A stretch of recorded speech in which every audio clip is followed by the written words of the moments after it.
happy to see Mr. Nikolaichuk, the Deputy Chairman of Customs in Ukraine, to open this seminar. Please, Mr. Nikolaichuk, followed by the Director of our division, Mrs. Elizabeth Turk. Mr. Nikolaichuk, please.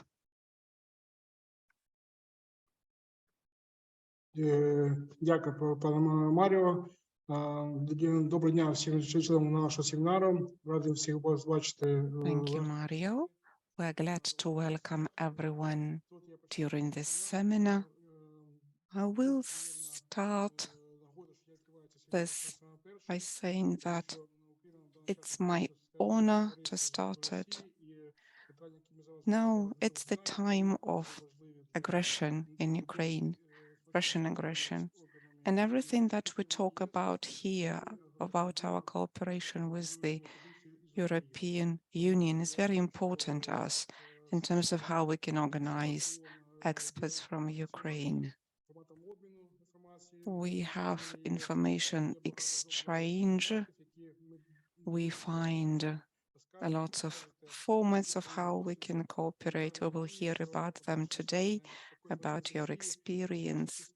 And I think that if we implement all of those tools, that will speed up our grain exports, and we will be able to move the product faster to the places that need it, to the Near East, to Europe and other places. I'm grateful to you for this opportunity to speak today. It's my honor. I expect this to be a wonderful opportunity and a fruitful day. Thank you. Thank you very much, Mr. Nikolaichuk. We are very happy to lead the seminar, which was initially intended for stakeholders in Ukraine, but other countries like Moldova, Georgia, Azerbaijan also expressed interest, so we have participants from them as well. And we hope that this is a beginning for a much bigger cooperation. We have experience with you. I'm very glad to see you and know that you have received, that you are participating in our seminar. So please, Mrs. Turk. Many thanks, Mario. Dear Mr. Nikolaichuk, dear Ms. Potek, dear Mr. Zadori, Ms. Probert-Su, ladies and gentlemen, and dear colleagues.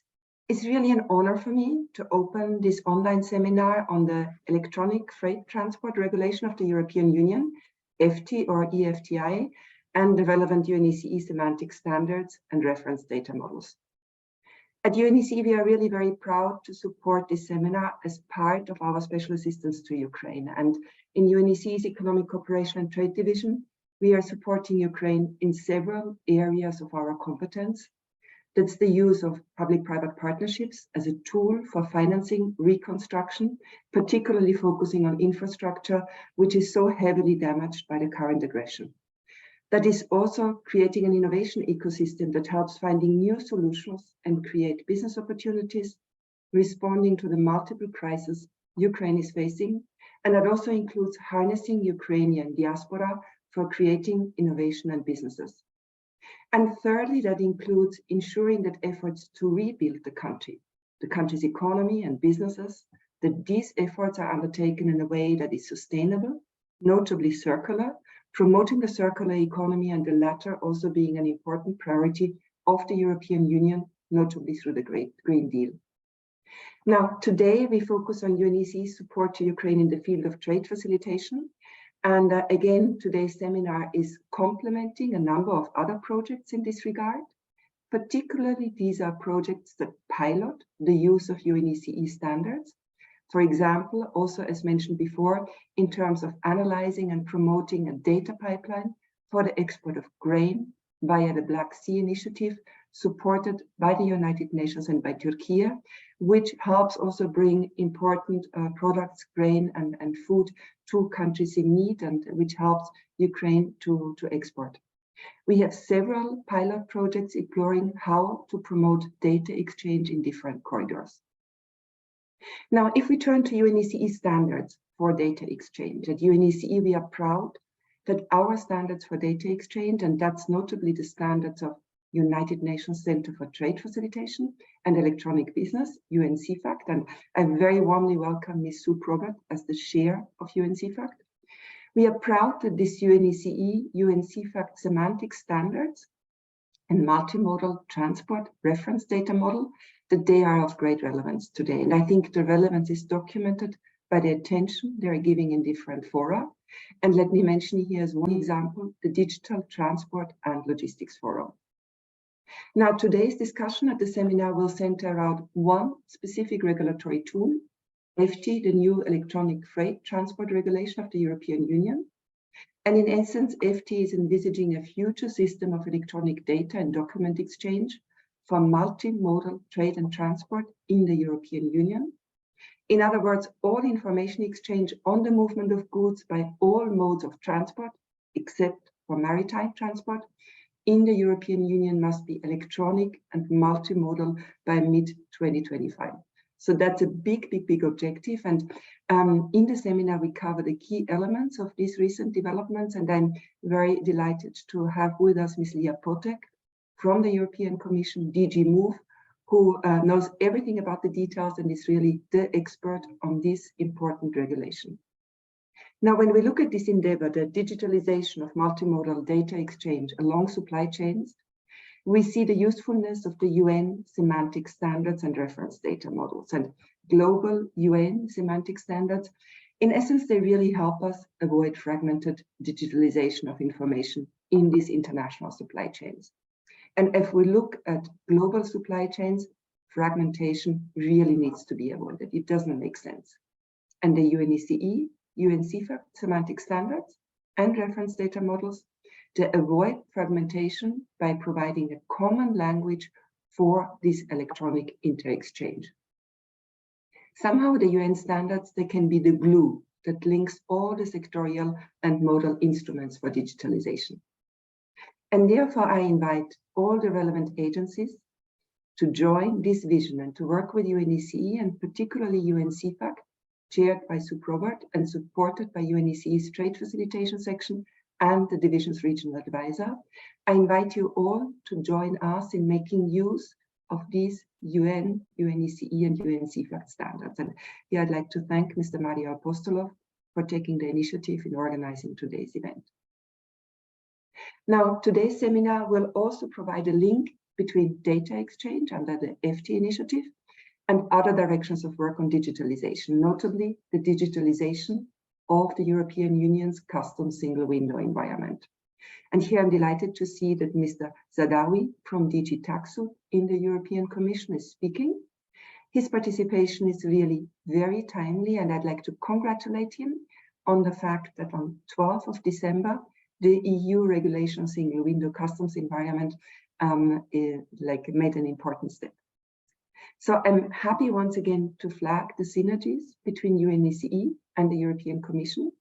And we have cooperated between UNECE CEFACT recommendation on single window. I think there are several of them. And I very much look forward to joining hands between UNECE and the Commission in this regard, also in the development of respective regulatory and guidance documents also in the future.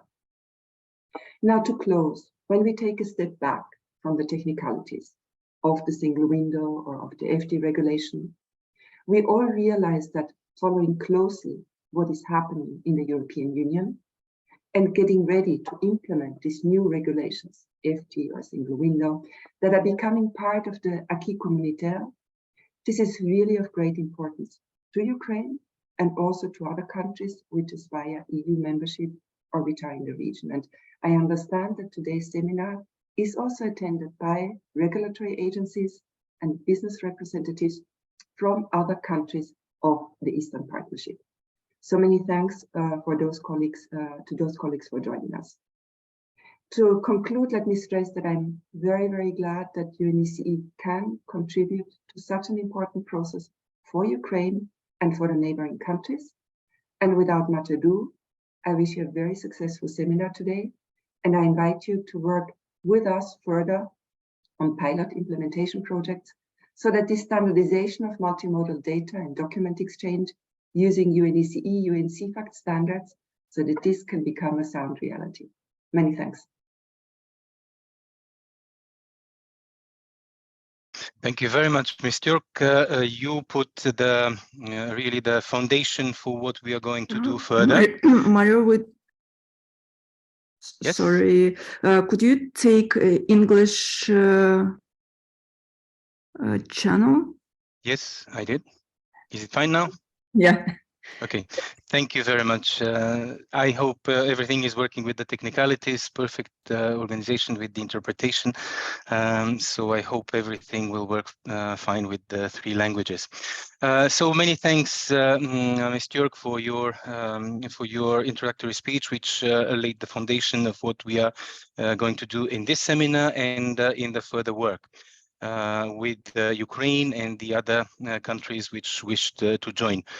This seminar, online seminar, is part of the UNECE seminars on trade facilitation, single window, and digital data sharing in Ukraine and the neighboring countries. It responds to a demand, expressed demand by Ukraine and later joined by 3 other countries to deepen their understanding, first, of the process of advancing EU Regulation 2020-1056 on electronic freight transport information, and second, on how the CEFACT semantic standards and multimodal transport reference data model contribute to achieving the objective of this regulation.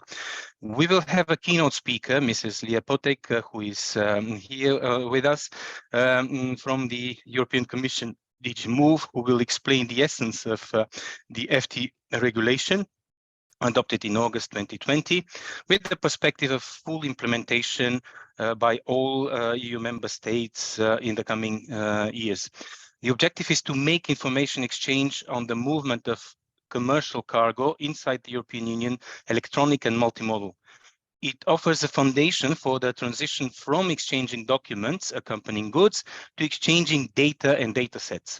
And this is a pioneering exercise in this sense.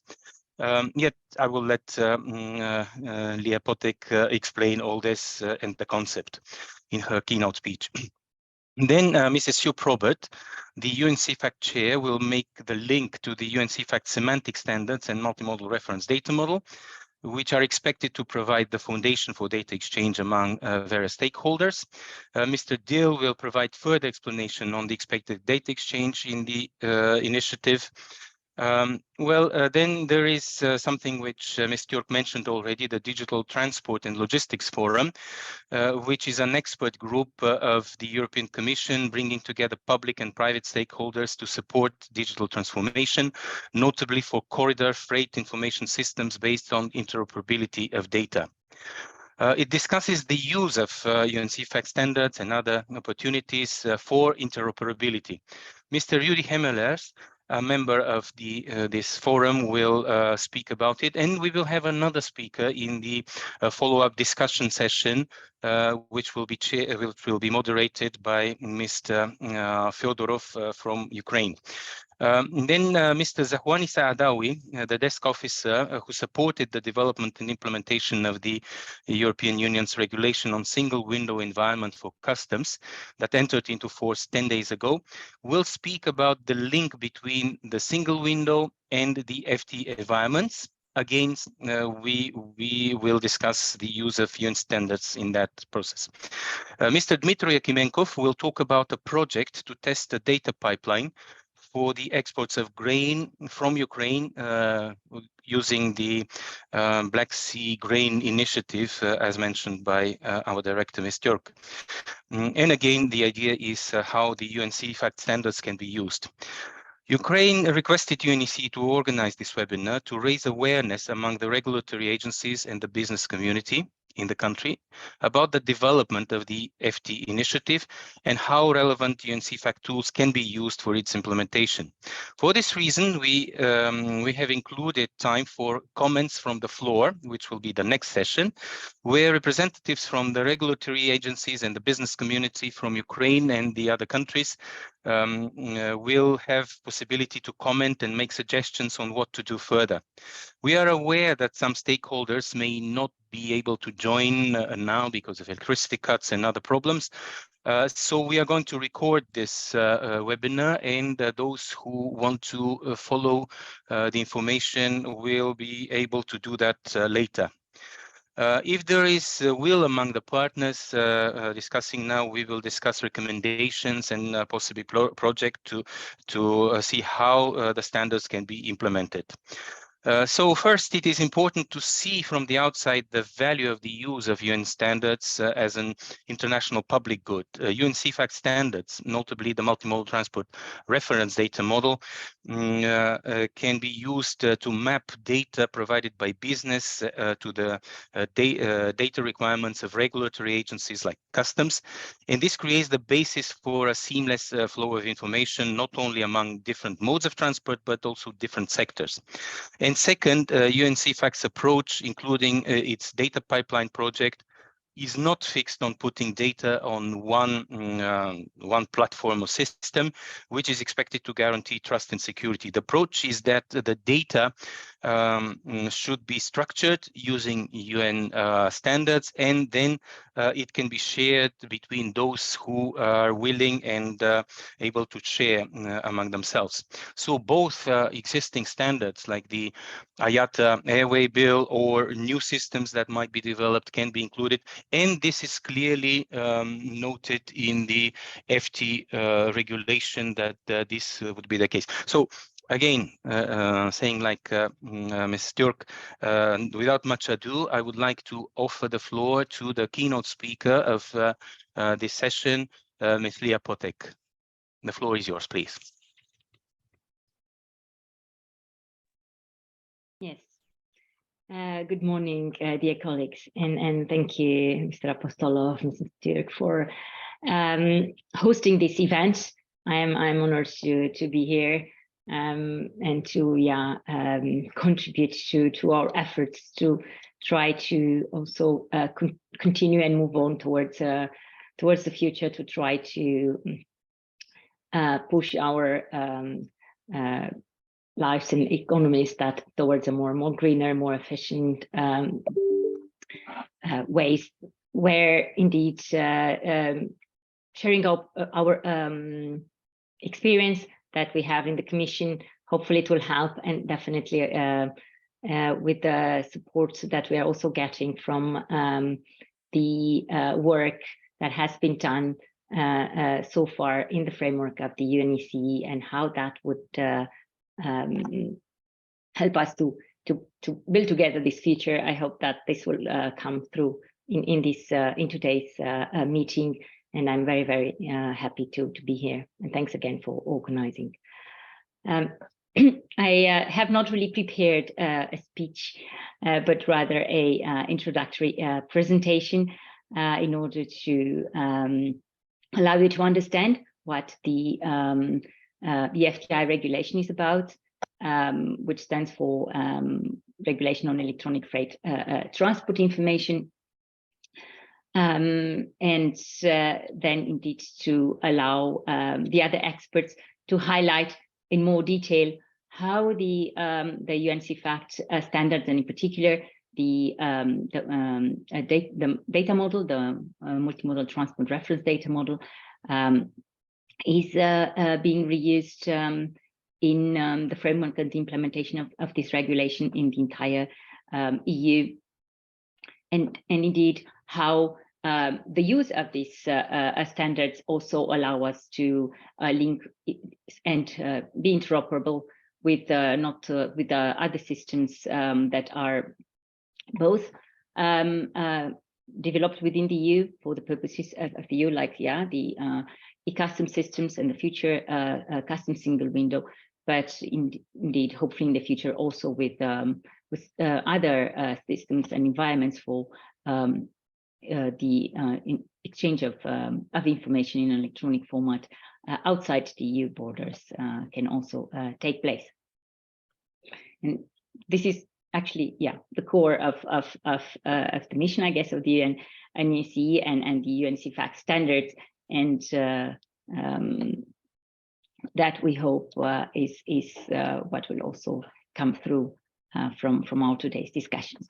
So indeed, without further ado, also on my side, since it will be a long morning, I will start sharing my screen so that you can also see the slides that I have prepared to support my presentation today. And I will begin. Now, you should see it in full screen. Yes. No? Yes. Yeah, thank you. I apologize. I also I'm having a cold, so I will try to speak slower so that I will not interrupt too much my speech. So, indeed, the regulation, as Mr. Apostolov already noted, has entered into force in 2020, and actually it will start being fully applied as of 2025. So we're currently in a phase of preparation of the implementation specifications, since this regulation will set up a very wide environment for the electronic exchange of information within the EU between basically all the authorities that are competent to enforce the transport regulations applicable on the territory of the Union, and all the economic operators, both from the Union, but also from outside the Union, that are carrying goods on the territory of the EU. Very briefly, I thought that it would be good to give you a background of why we adopted this regulation and what we are trying to achieve with it, before we are explaining how we're going to do it, because also the reason why is it also justifies the certain choices that we have made when setting the provisions that are in the regulation. So the starting point was the observation that, in spite of continuing the digitalization of the economy, still the Transport and Logistics Forum continued to rely on the use of paper documents for most of the transport operations being carried out, with less basically than 1% of the total of the operations being carried out on the territory of the EU using only electronic exchange of information. That has quite a number of costs and inefficiencies for all the market players, and it also is hampering, in our case, the full and efficient functioning, or rather, more fully efficient functioning of the EU single market, but also is creating certain barriers to the use of multimodality for transport operations that can also have impacts when it comes to reducing congestions and greening of transport. So therefore, it was concluded that probably trying to remove the use of or the need to use paper documents towards an electronic exchange could hopefully tackle some of these costs and remove some of these barriers. So looking into why was the case that we still had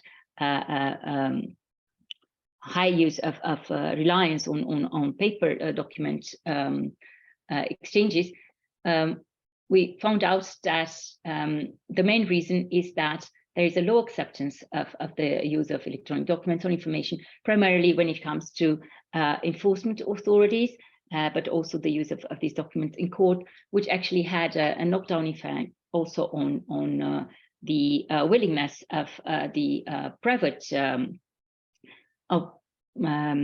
stakeholders like banks and insurance companies, but then also all carriers, shippers, forwarders, to actually rely on such electronic documents if they still were required to present paper to prove compliance to authorities, or to prove that their contracts, the terms of their contracts in court. That We also noticed that even there where there was some willingness on the part of the authorities to accept electronic documents, there was a wide variety on the extent to which these documents were accepted. I mean, for what purposes, by which authorities, and definitely that was all very much varying between the EU member states. And therefore, that was yet another reason why the operators would still choose to use paper, because that was for sure something that will continue to be accepted, so they would not risk any fines when conducting their operations. That was the situation, but then we still need to understand what was the cause. And when looking into more detail, we realized that it comes from the legal base, because we have a number of legal requirements that are set in both EU and national legislation, but also coming from international conventions that are applied in the EU or in member states level, that are governing the use actually of the documents in transport and logistics, or using information to prove compliance with these requirements, and that were predominantly making use of references to the legality of paper rather than electronic documents. So there was a very, very fragmented legal framework that led to the situation that we observed.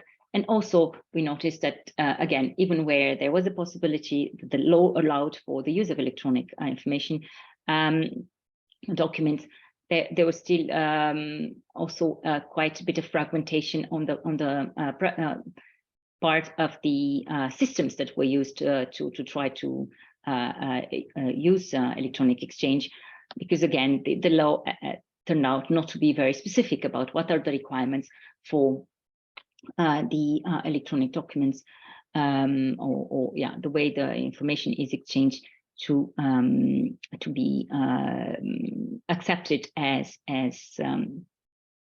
reliable. So with that in mind, we set out to try to address these weaknesses, and in particular focusing on the acceptance by the public authorities, because as we saw, this was the main cause of uncertainty, and definitely to tackle the fragmentation of the legal framework by actually setting uniform requirements for the authorities, in particular establishing first and foremost the clear obligation that they need to accept electronic information, but also the obligation that when checking information received electronically or electronic documents, they use the same requirements that are to be set by at EU level, so that the operators can use the same format in interacting with the authorities all over the EU. And a third goal that we set for ourselves in drafting this regulation was to also ensure that the IT system and solutions that are used, not only by the authorities but also by the operators, are going to be interoperable, and therefore to provide very detailed specifications also for the operators when setting out their systems. So in trying to achieve that, therefore, I put them in a number of provisions in the regulation that is now, as we said, it's adopted and sets the obligation for the authorities to accept the information or documents electronically. However, it leaves the operators the option to use these means. That is, we try to give them the possibility to make the changes somewhat at their own pace, because this will require quite a bit of investment on their side, and therefore to make sure that they are onboarding gradually, and we're not pushing certain economic operators out of the market. So but we hope that they will see the business opportunities, and they will adopt the use of electronic rather fast. But it still remains an option to use the electronic format. However, when they use the electronic format, the competent authorities, as said, they need to accept it. However, there is a requirement for the operators, which said to you that they use systems that comply with the detailed specifications that are to be provided by the Commission. At the same time, to give the authorities the assurance that the systems are complying with the requirements that are provided, that will be provided by at EU level by the Commission. We also set up a system of certification. So the platforms that are to be used by the operators will need to receive these certifications, so that then they also have the assurance that the authorities will be accepting this information. The certification is, we try to make it rather simple. So in the sense that it only needs to be obtained by a specially accredited certification body in one member state. And once this certification is obtained, then it is recognized all across the EU. I mentioned earlier that we're looking at the legislation and that is applying to transport in the EU, and this is what the regulation has in scope. So it says that the information that should be accepted electronically by the authorities when presented is actually information that is required by the legislation that is already in place and is applicable to the transport of goods. And this is on our side both EU legislation, but also national legislation that sets similar requirements to the EU legislation, but applies obviously only to the territory of specific member state. Because our goal was to ensure that we're not facilitating the use of electronic documents for proving compliance with EU legislation, but also with national legislation, because often, as is the case today, the same paper documents are used to prove compliance to both EU legislation and to national legislation. So we didn't want to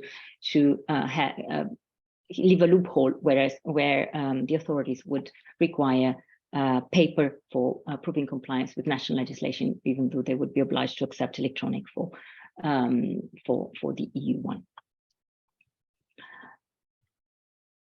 It has been also mentioned earlier by Mr. Apostolov, but I think it's good to remind that the eFTI regulation focuses on the legal requirements and the informational documents that need to be presented to the authorities to prove compliance for the rules with the rules that apply for the transport when moving within the Union. So it does not cover the information that needs to be presented when crossing the borders of the Union, either to get in or to get out, for customs purposes, or when the goods are going via maritime, also for maritime reporting formalities. So this is out of scope of the regulations, so we're not covering those legal requirements. However, as I mentioned, and we'll also see later, we are trying to ensure interoperability of the FTI exchange environment, particularly at data level, with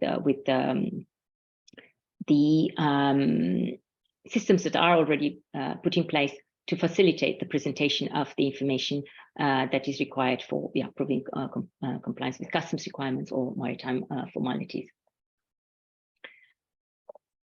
It's also probably just to emphasize that for the legislation that we are covering on the movement of goods on the territory of the Union, it is all the transport modes that we are covering, except for maritime.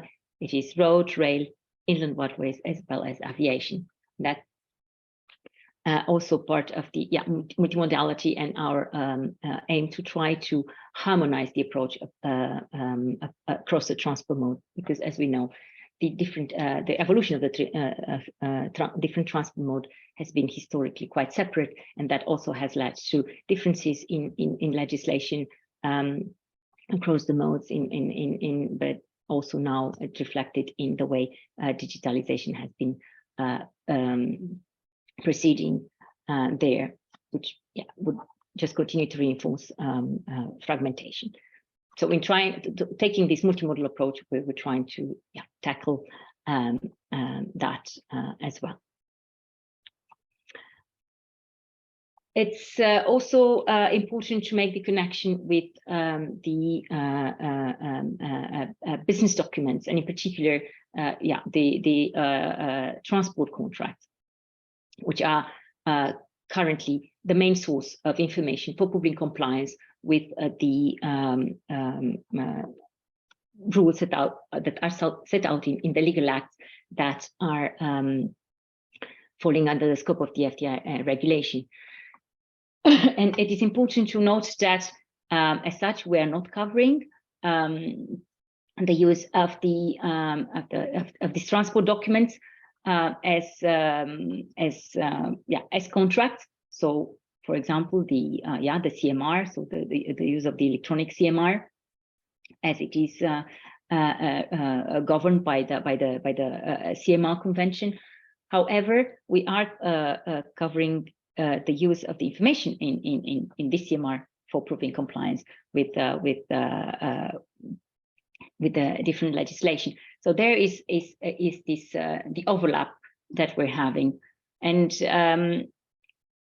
again, as we are while we're not therefore guaranteeing that a CMR that is recorded on a system that is certified to be compliant with the eFTI regulation will also be accepted as such as a valid document in court. We do hope that by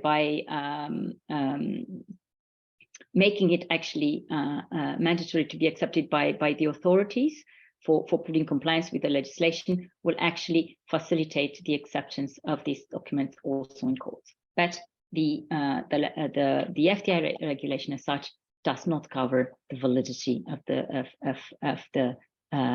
contract as such as a commercial document, but rather only as the use of a CMR when proving compliance with administrative requirements.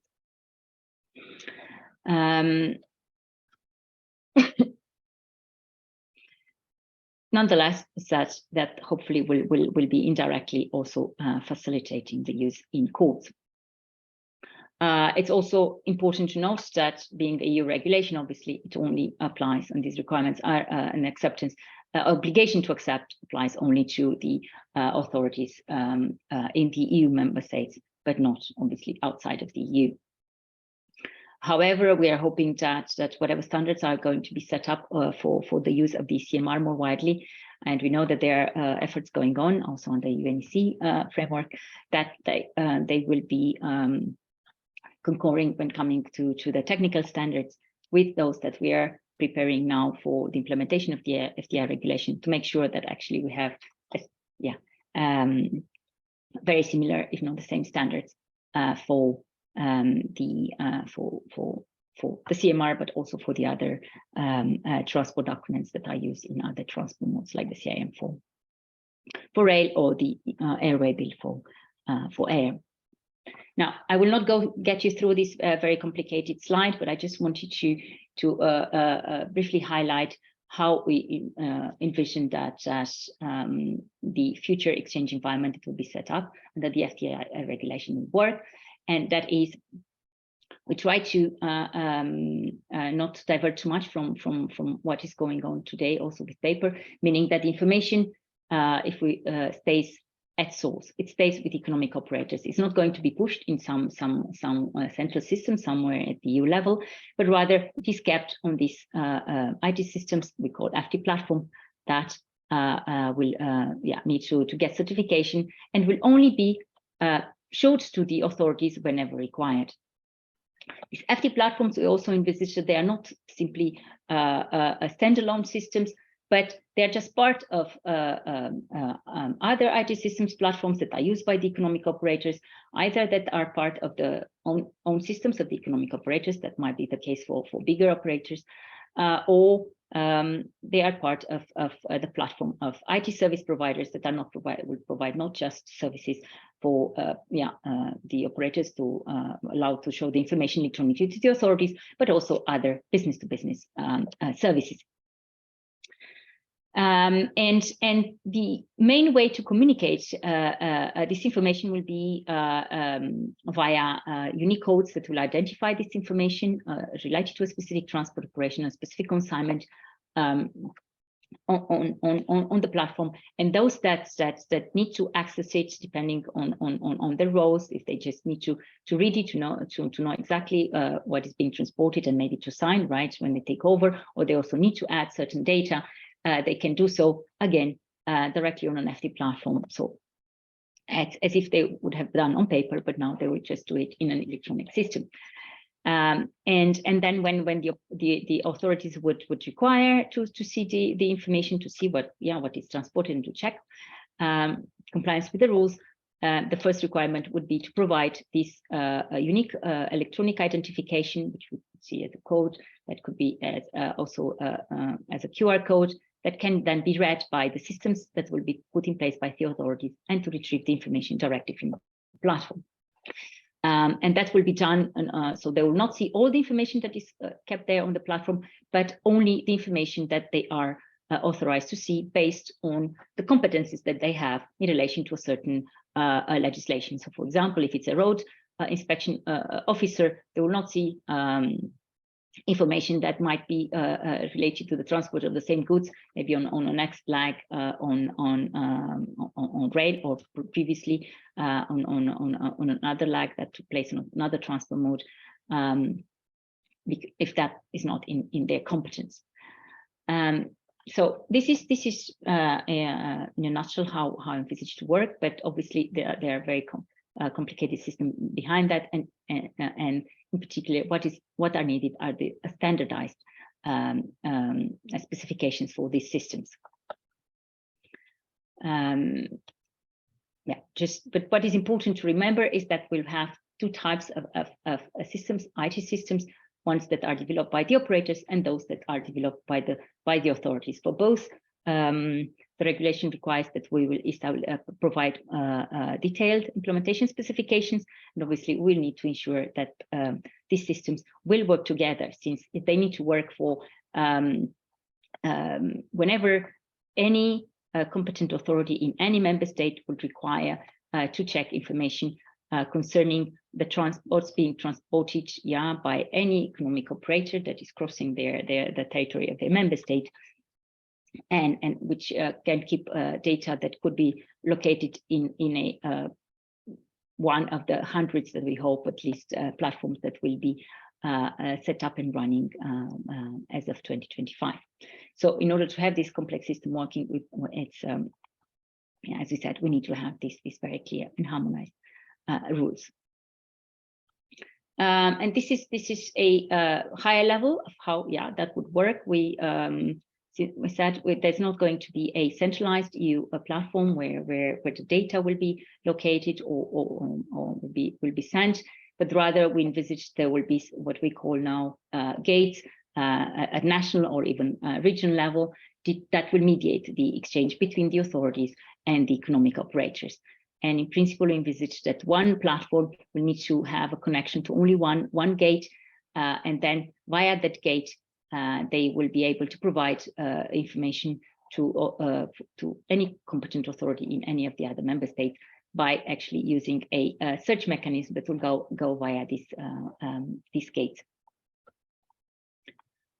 And maybe one last, which we hope that this architecture could also facilitate integration with other environments, including, for example, if we would have in our neighboring countries systems that will perform the same role as the eFTI exchange environment, then if they would have a module that will perform the same functions at the gates that we envisaged within the eFTI environment, then that gate could be connected to the whole system, of course, based on arrangements, etc., that we would need to put in place. But that already the IT architecture would allow that connection, and therefore, again, to have the transmission of the information between operators from outside the EU to authorities. Sorry, so from inside to outside and the EU and the other way around. Now, when we're establishing this, the implementation specifications for the eFTI exchange environment, as we said, they're very, very important to be quite clear, detailed, and common to be applied by all the different systems, by the authorities, and by the operators. We have, obviously, the overall objective to ensure interoperability, and it has to be between the different systems and components of the eFTI exchange environment that I already explained. But we would also want to ensure that there is interoperability also with the other information exchange environment that are set out in the EU, and we already mentioned the customs, the maritime single window, but there are also others that are being used for checking compliance with transport rules that just don't look only at goods, as the eFTI regulation is focusing, but also on the qualifications of the drivers, pilots, or the certificates of the means of transport. So that's also what we're looking at when setting the specifications. And yes, as I mentioned, we'll also try to make sure that there is an interoperability also with exchange environments that are not just used for business to authority purposes for the exchange of information, but also the business to business environment, and also other systems that would be set outside the EU. And two main areas of interoperability that we see is about, especially when it comes to data, and it's about what, right? The information content. And that needs to be very well standardized when it comes to the data definitions and the structures. And of course, we also need to talk about the technicalities about how the message is sent, that it has the required security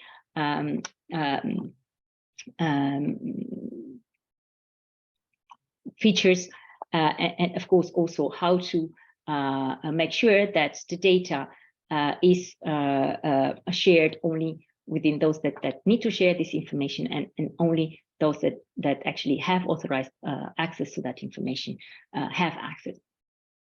But here today we are to talk about indeed the content, and how the CEFACT multimodal transport reference data model helps us to ensure this interoperability. And as far as we said, this actually the CEFACT reference data model helps us to ensure the interoperability at all the three levels within the systems of the eFTI exchange environment, with other EU business to authority information exchange environments, but also with the business to business, and we hope also with systems outside the EU, because the transport is not just taking place within the EU, but is much of it is either originating or being destined outside the Union. So with that, I would just like to give you an overview of the timeline from implementation. We are now still in preparatory work, but our first deadlines for adopting the implementation specifications are approaching very fast. Now in early next year, we should adopt the specifications for the data sets, the data model, but also the rules, the requirements for the systems to be implemented by the authorities. So this will come early next year. We hope. We're still having quite a lot. It's quite complex, so maybe it's not going to be ready fully by February, but we do hope that spring they're going to be there. And then we will be going for the adoption of the specifications for the platforms and for the service providers, followed by then the rules for the certification of the platforms and the service providers. with a view that these platforms and service providers could start applying for certifications as of 2024 in the second half, before the obligation of the member states authorities to accept the information or documents coming or they are stored electronically in the FTI certified FTI platforms. That obligation comes into force. And we also already have foreseen a review because we're sure that certain things might need to be still tackled in the implementation, but also we would be looking into establishing an obligation for the operators to use electronic as well, to make sure that we're making full advantage of the system, but also to introduce possible provisions that will make it formalize the interoperability of the FTI environment with other e-enforcement systems. And I end with what are the expected benefits. A lot in administrative cost savings, particularly for the operators, but you also see important benefits for the authorities in the control, because they could make better targeted, more efficient controls that are risk-based, but also they could also capture more data, higher quality data for monitoring policies, and that is also something that should not be neglected. And last but not least, we do hope that our modeling experts have been telling us that there also could be greening benefits because of more efficient transport operations due to faster and high quality exchange of data also between their businesses, and of course coming just from the reduction of use of paper.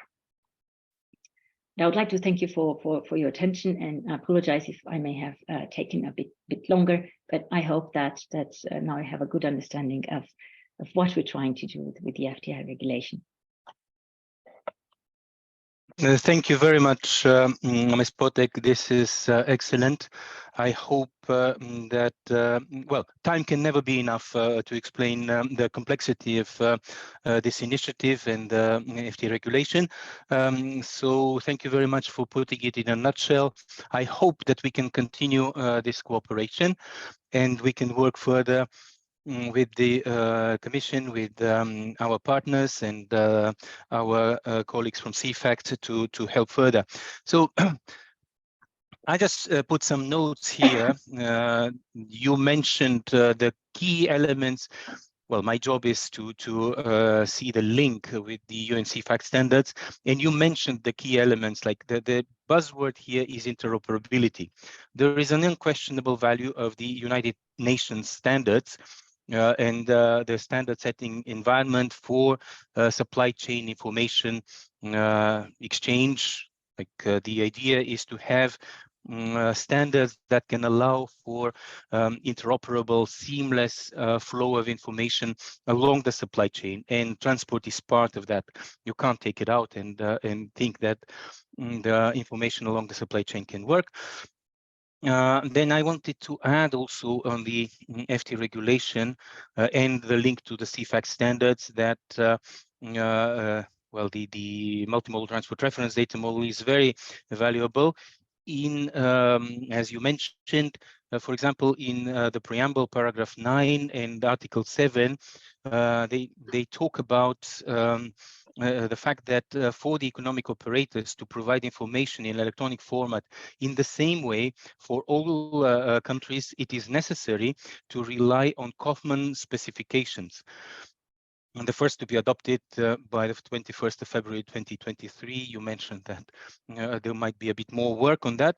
But the point is kind of, as you mentioned, that UN CEFACT's standards and reference data models can provide the basis, and that can serve further. Then in paragraph 10 of the preamble, and again further, it is mentioned that in order to establish a single comprehensive data set. Well, it is necessary to establish a single comprehensive data set, and where all data elements, well, any data element that is common to one or more subsets is included only once. This is the single window principle, which needs data harmonization. So thank you very much for your presentation. We will have a discussion session. If somebody wants to ask immediate questions, this is the advantage of the online platforms. Please send questions in the chat. And we will try to see how we can answer, how Ms. Potek can answer those questions. This is the advantage of the technology, that we probably will not stop but continue and use the chat. So Ms. Potek already introduced the idea of using the ubiquitous UN standards.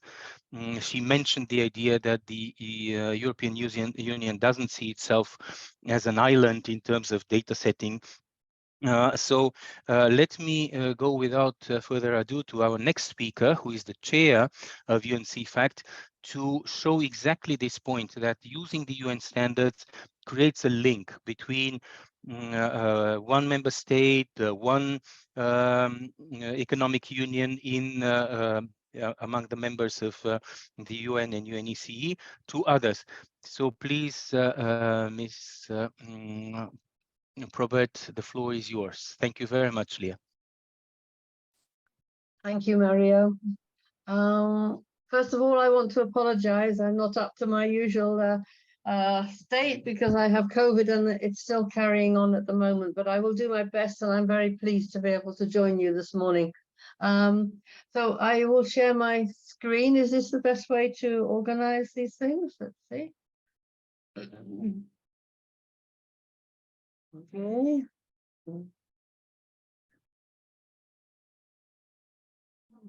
Okay. Then I need to share screen. Okay.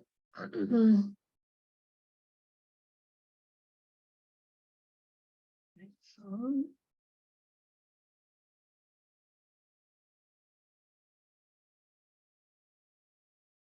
What did I do? Can you see my screen okay? Yes, we can.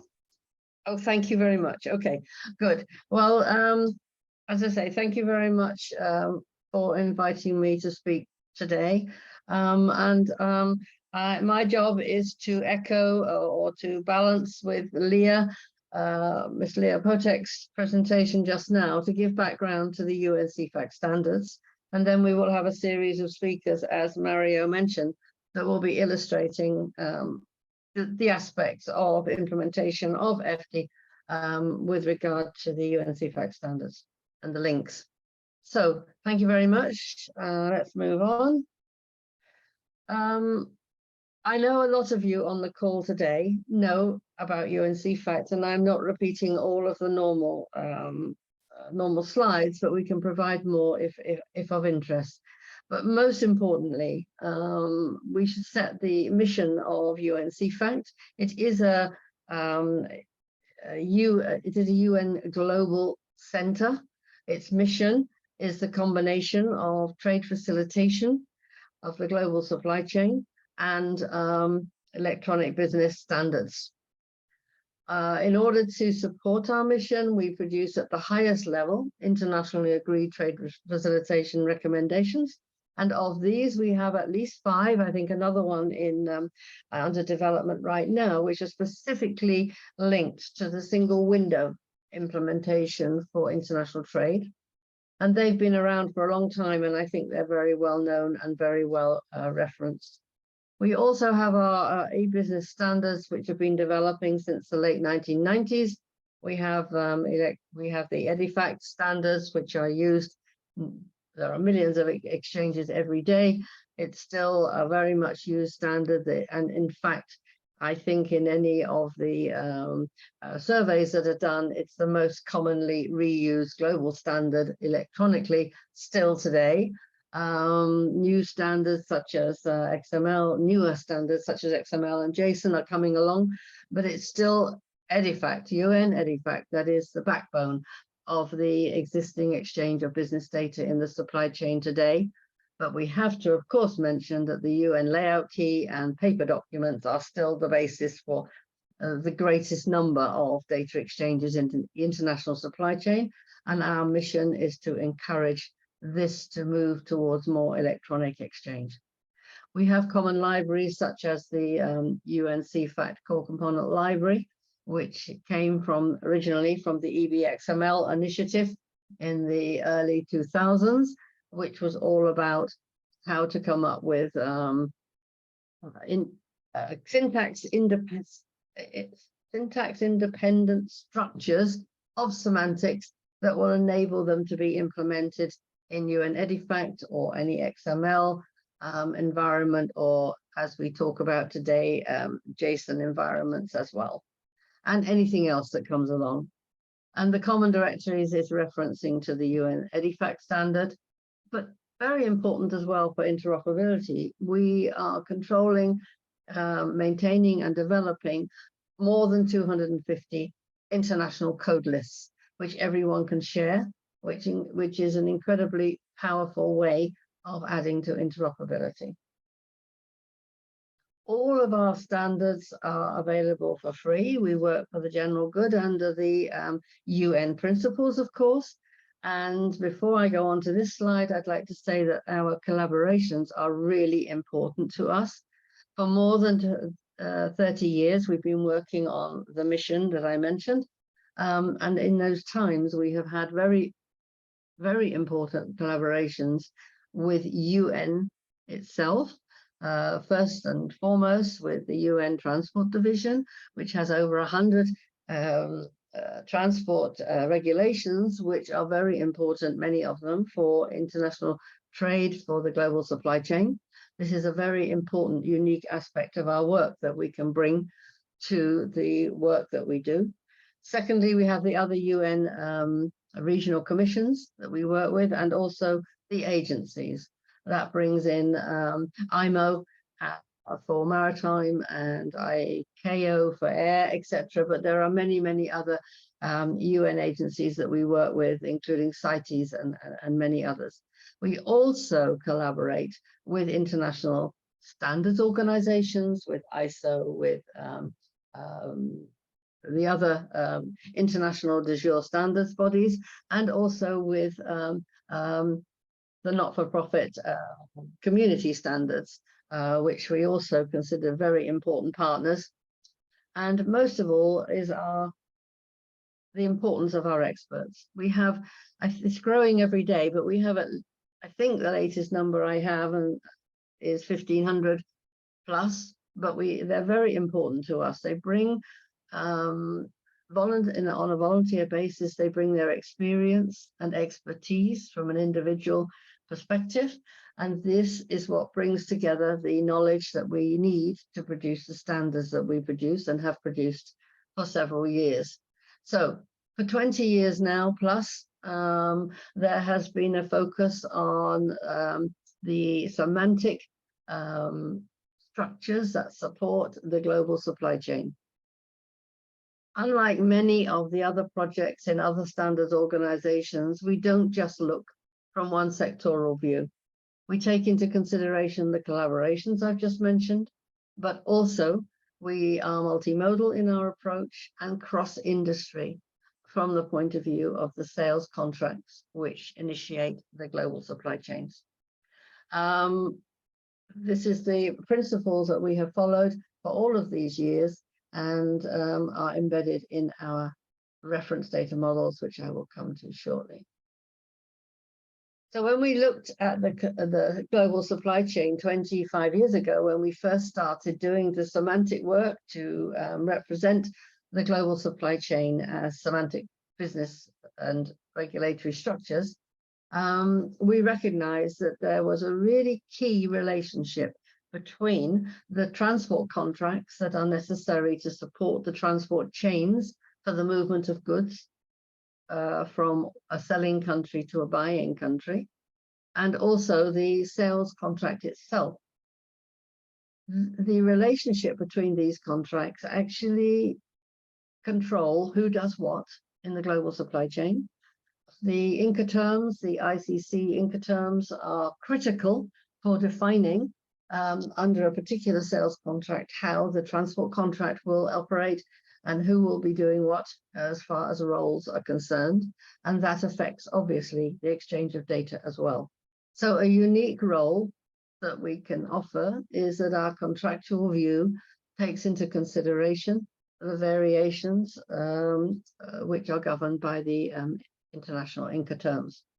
We also, and that is the circle that you see here, because the transport contract itself, if it is an international movement within the transport chain, then that international transport movement must be based on the regulations that apply in that particular mode of transport. And they all have their own regulations. It's really important to be aware of that. And that's something that we take very importantly into our consideration. Also, the transport contracts themselves are service contracts. They do have a buy ship pay of their own as far as the beginning and the end of the transport service contract, the arrangements for the transport, the provision of the transport services, and the payment for the transport services. So this is where we have, in effect, two buy ship pay working together: the buy ship pay of the goods between the buyers and the sellers, and the buy ship pay of the transport service contracts that are needed to move the goods from one country to another across what may easily be more than one mode. And then we come to the border clearances. This is also critical. This is something else that's different between an international supply chain and a domestic supply chain. You have to have at least two border clearances, one on the export side and one on the import side. But of course, we know that with the complexity of international transport, the goods move often through transit points as well. And therefore, the regulations, the cross-border regulations and the management of goods through the borders from a customs perspective, and also from the other governmental agencies' perspective, is really important to take into consideration as well. And this picture here gives a very wide overview of what we have covered in our work in developing the semantic structures for the global supply chain. So what have we produced? Well, we have an overall buy ship pay reference data model, which covers everything in all the semantic data that's required to cover the areas I've just described in my last slide. Then we have the concept of views onto this data, because not everyone has to deal with all of this data. If you are the buyers and sellers, then you look at a certain range of the data from the complete supply chain. You may not need to know. In fact, I'm sure you won't need to know information about how the containers are moved around a terminal in the middle of the transport contract that is moving your goods from country A to country B. It's important, but not something you need to know about. So we have a view on the buy ship pay, which is from the buyers and sellers perspective, and this covers the very normal things such as message exchange or data exchanges for purchase orders, dispatch advices, receipt advices, invoice, etc. So this is a view on, so a customized subset of what is needed to be known by buyers and sellers. The second one, the second view here, is what is needed to be known to cover transport contracts and also transport operations. And here we have a different view. It's a different customization of the data, and the people who are involved in container movements on a terminal port don't need to know some of the things that the buyers and sellers need to know. So it's a different view.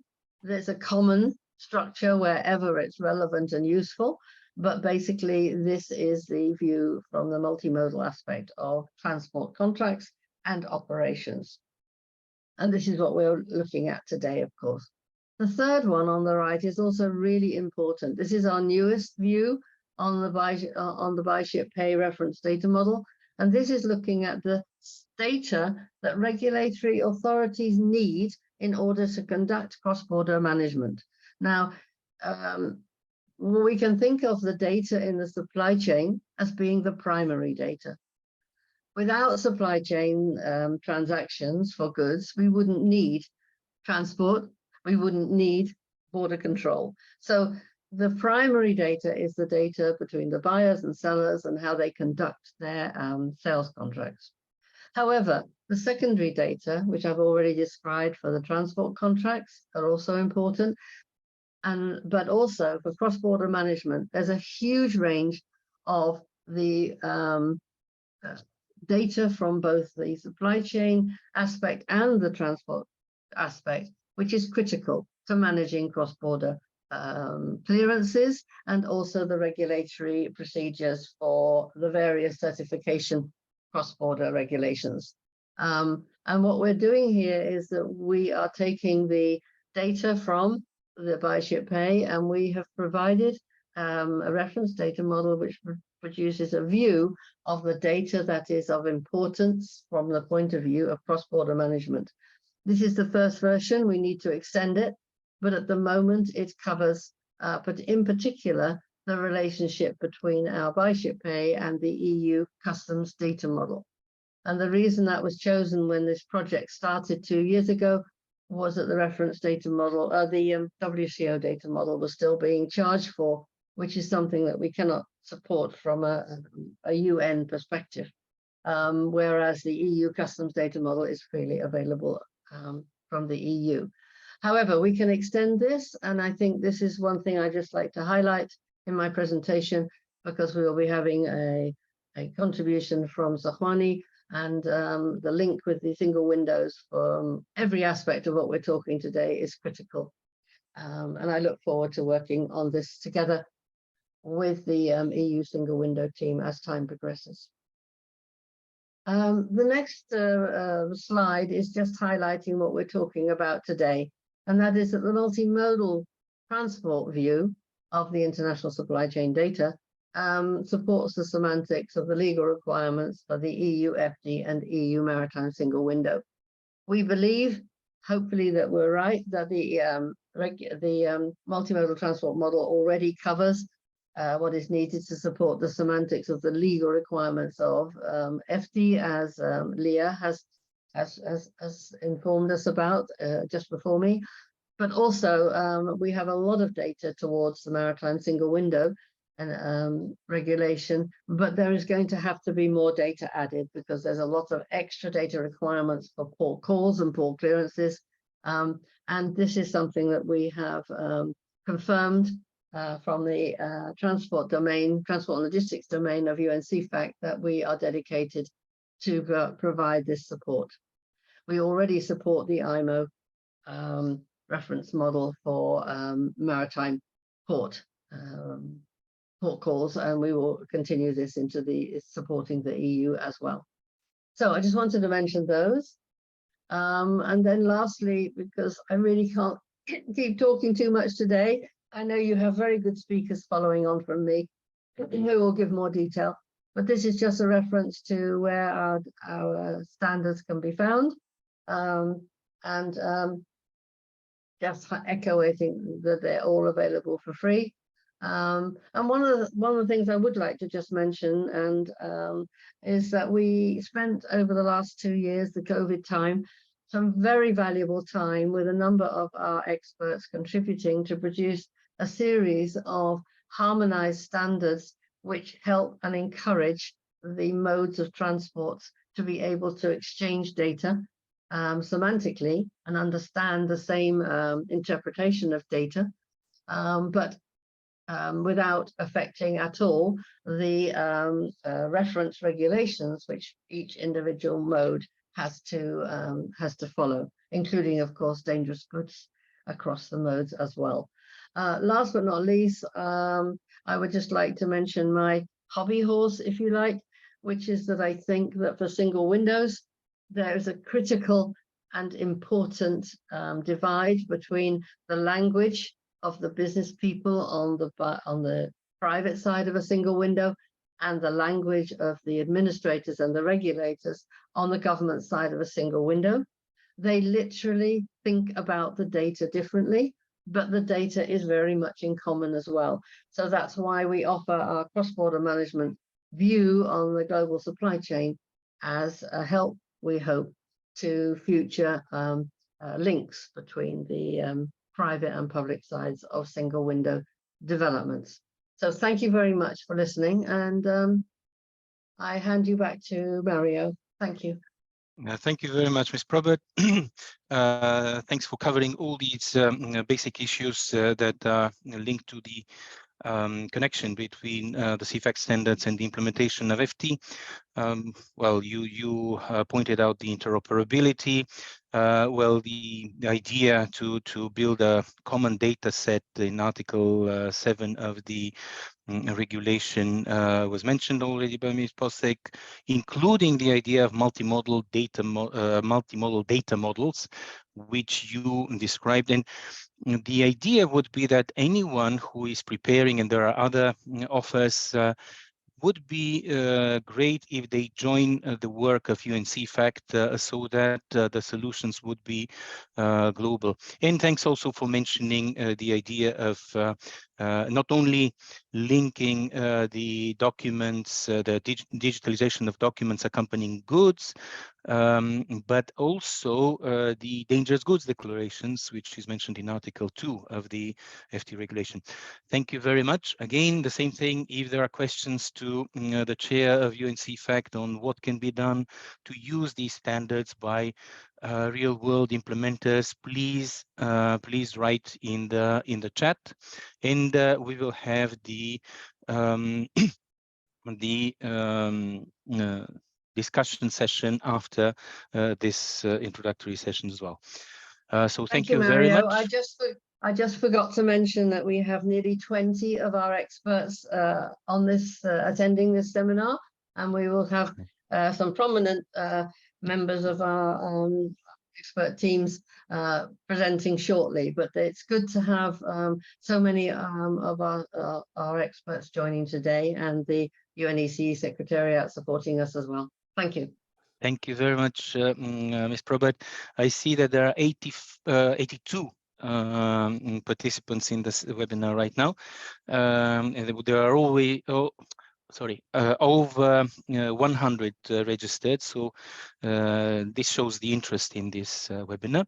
So now I would like to move to the next speaker, who will represent a different perspective, which is something that was already mentioned, the European Union's Digital Transport and Logistics Forum, a public and private participation body supported by the European Commission to support the work on the implementation of the FT regulation. And we have one of the participants in this forum who will speak now, Mr. Rudi Hemmelers. Please, the floor is yours. And sorry, just one point, we are advancing with time, like we had two very good keynote speakers, but I also hear that in some parts of Ukraine, the electricity has gone off. So please try to follow the initial concept of time so that everybody can benefit and not having people cut off. Thanks for keeping the timing restricted, like up to 15 minutes. Thanks. Good morning from Luxembourg. I hope you can see my shared screen. Mario? Yes. Yes. So also many thanks for having 10-15 minutes to Rudy, could you choose English channel?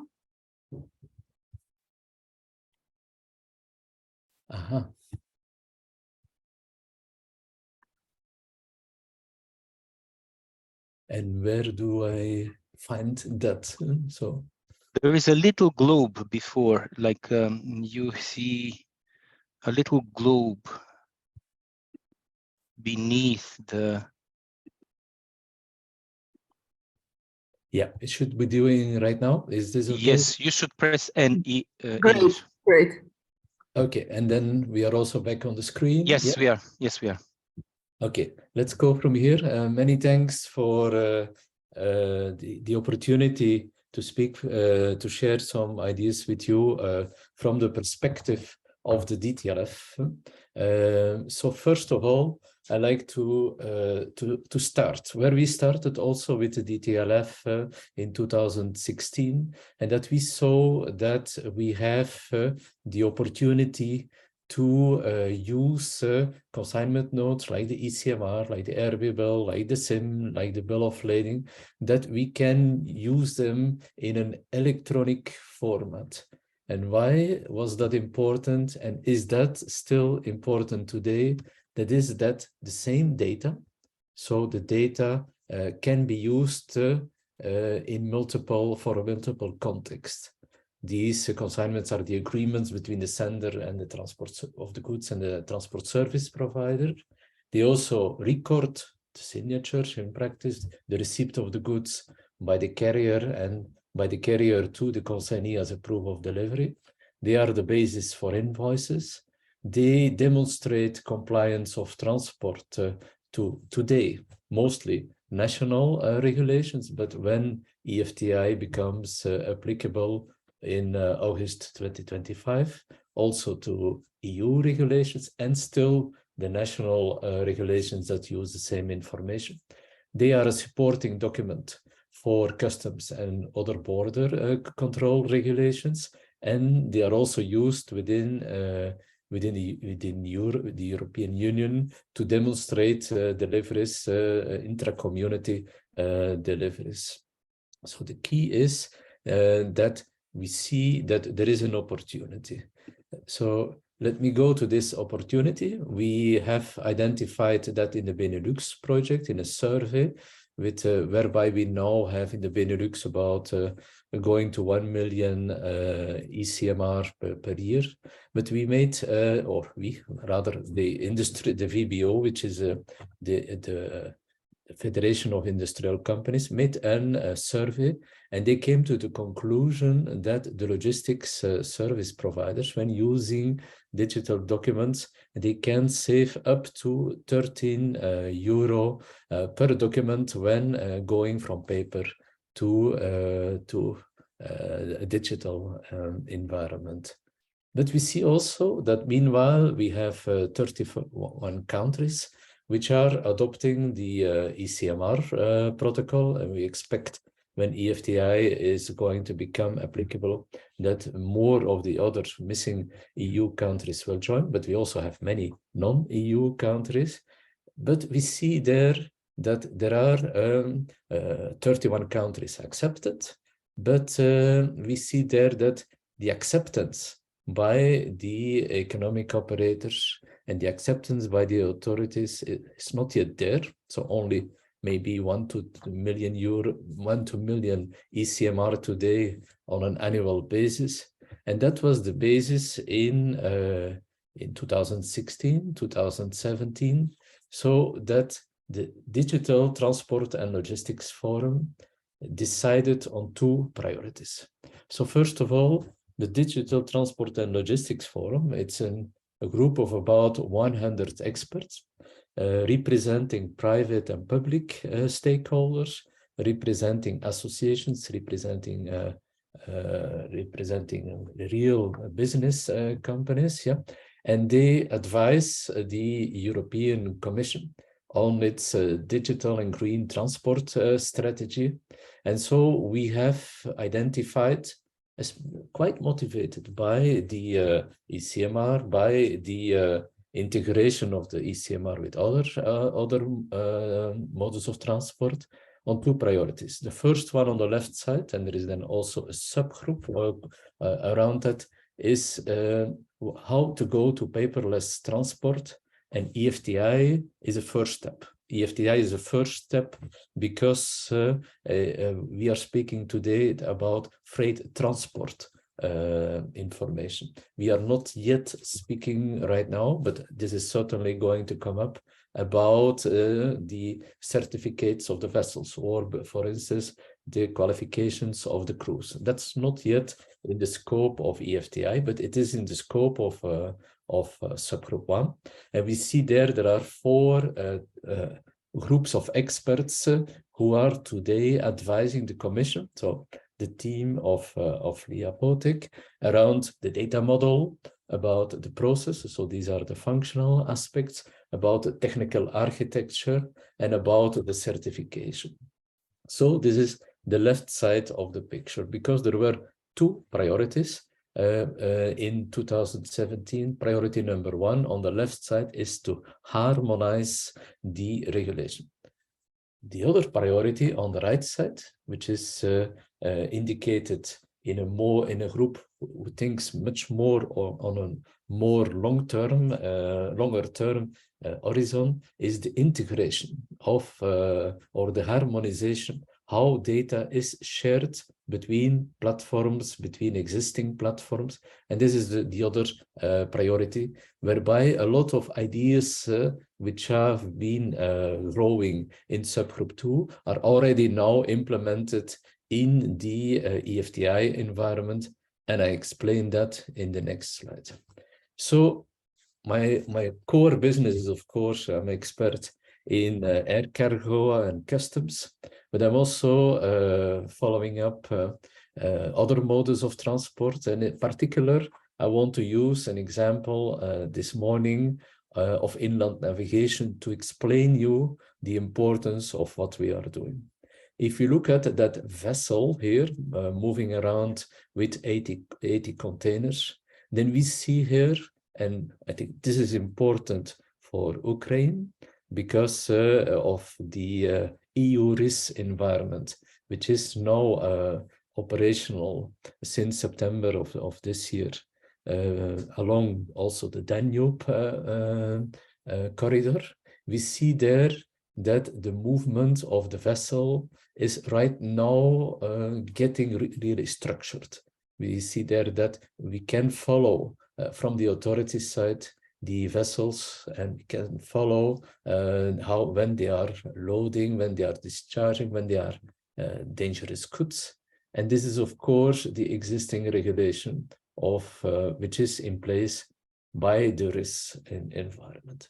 But what we also see now is the eFTI regulation is going to help the authorities, but certainly help also the economic operators to follow the movement of the goods, to follow the movement of the containers here. Because typically, eFTI allows the barge operator to share, will allow the barge operator to share the information about the containers movement, about the goods movement in an electronic format. So where is the container coming from? Where is the container going to? And that's, of course, a very nice opportunity to integrate that information. Integrating that information whereby you see that we have a transport movement and also, for instance, an URL, because of course, that's the idea. We are going towards an environment that we call often an internet of logistics, whereby you can use a very simple internet, secure internet ways of sharing data to access this data about the vessel. But if we have, on the other hand, a shipper, maybe someone from Melbourne in Australia or someone from New York shipping that container somewhere to the middle of Germany, then we also see that we have a need to follow where is my container and when is this container going to arrive. This is the real strength of what we are doing in CEFACT. That is to link the information between transports, between shipments, between customs formalities, so that the information can be accessed and shared in a digital format. What does it mean? If you look at this inland navigation, we see there often it is part of a supply chain, of a multimodal supply chain, whereby the goods are handed over from one party to the other, from the shipper to the road, port of loading, then inland navigation, then we have a port of unloading, we have some maritime transport, and we see there that there is an evolution. The technical evolution allows the data which are stored in systems which are specific for each mode of transport, for each ecosystem, but that we see there that the data can be stored by today APIs, tomorrow semantic endpoints, in such a way that the data can be accessed in a near to real time. So eFTI is today also about the possibility for government authorities through national access points, or what we call now eFTI gates, to access that information at the source, so presented by a barge operator or presented by a road service provider. We need to have there are two really requirements to do that in the future. The number one is at the European level, we want to have a harmonized regulation.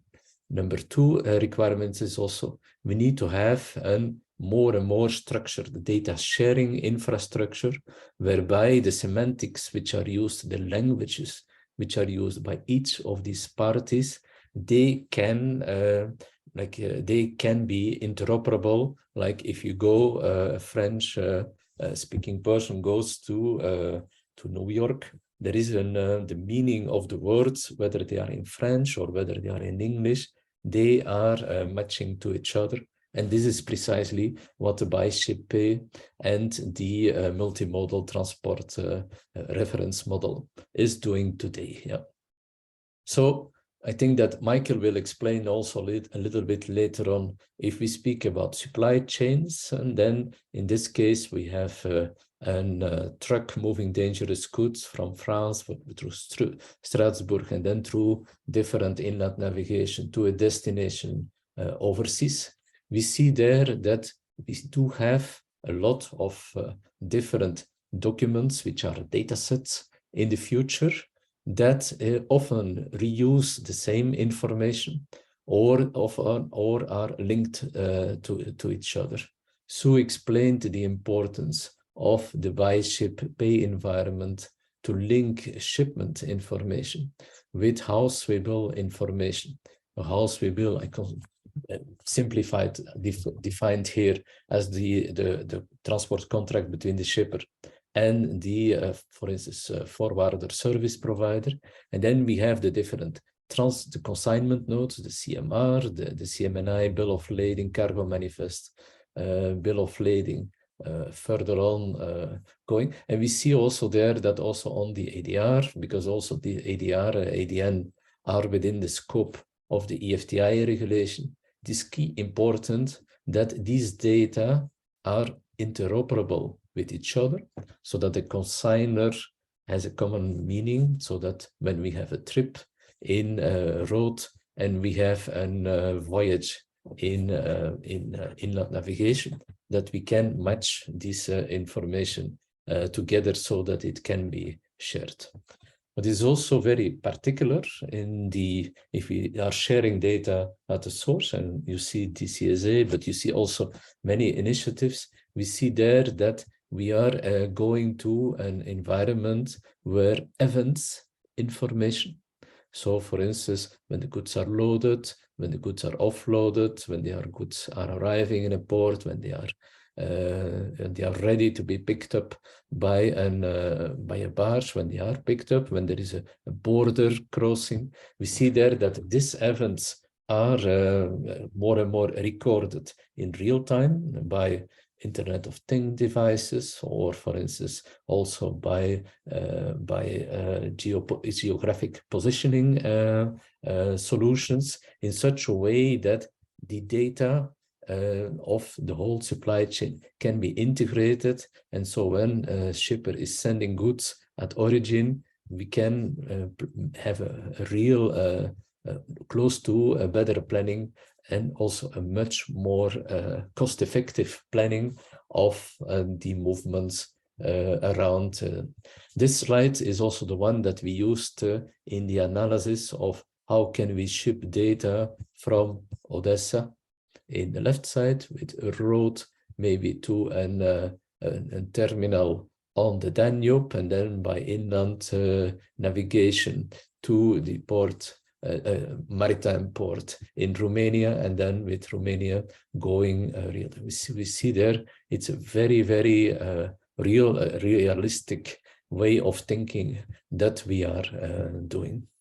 So what is key, if I would only show one slide here, then that is that the barge operator has the ability, by using cloud solutions, which are affordable, which are getting standardized, to use the same core of information with its customer, which is home office, with the port operators, with the road service providers, with the public infrastructure manager, with the customs and other agencies.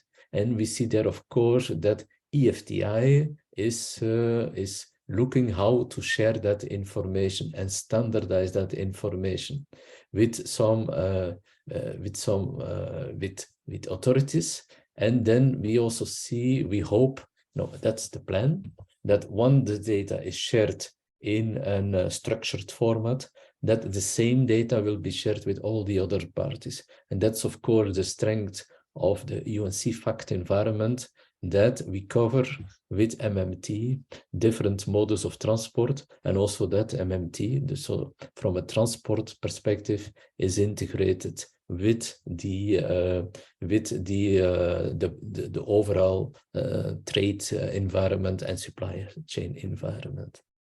So my last slide is indicating where we are going in the medium term, we think, with that subgroup 2 activity, but also the eFTI gates, which are now going to be implemented, are first step. We see there that we will have more and more an environment where community platforms are going to integrate together in a way that they can, in a secure environment, share data. We see there we are going to have private actors connected. We are going to have public connectors, public offices, administrations connected.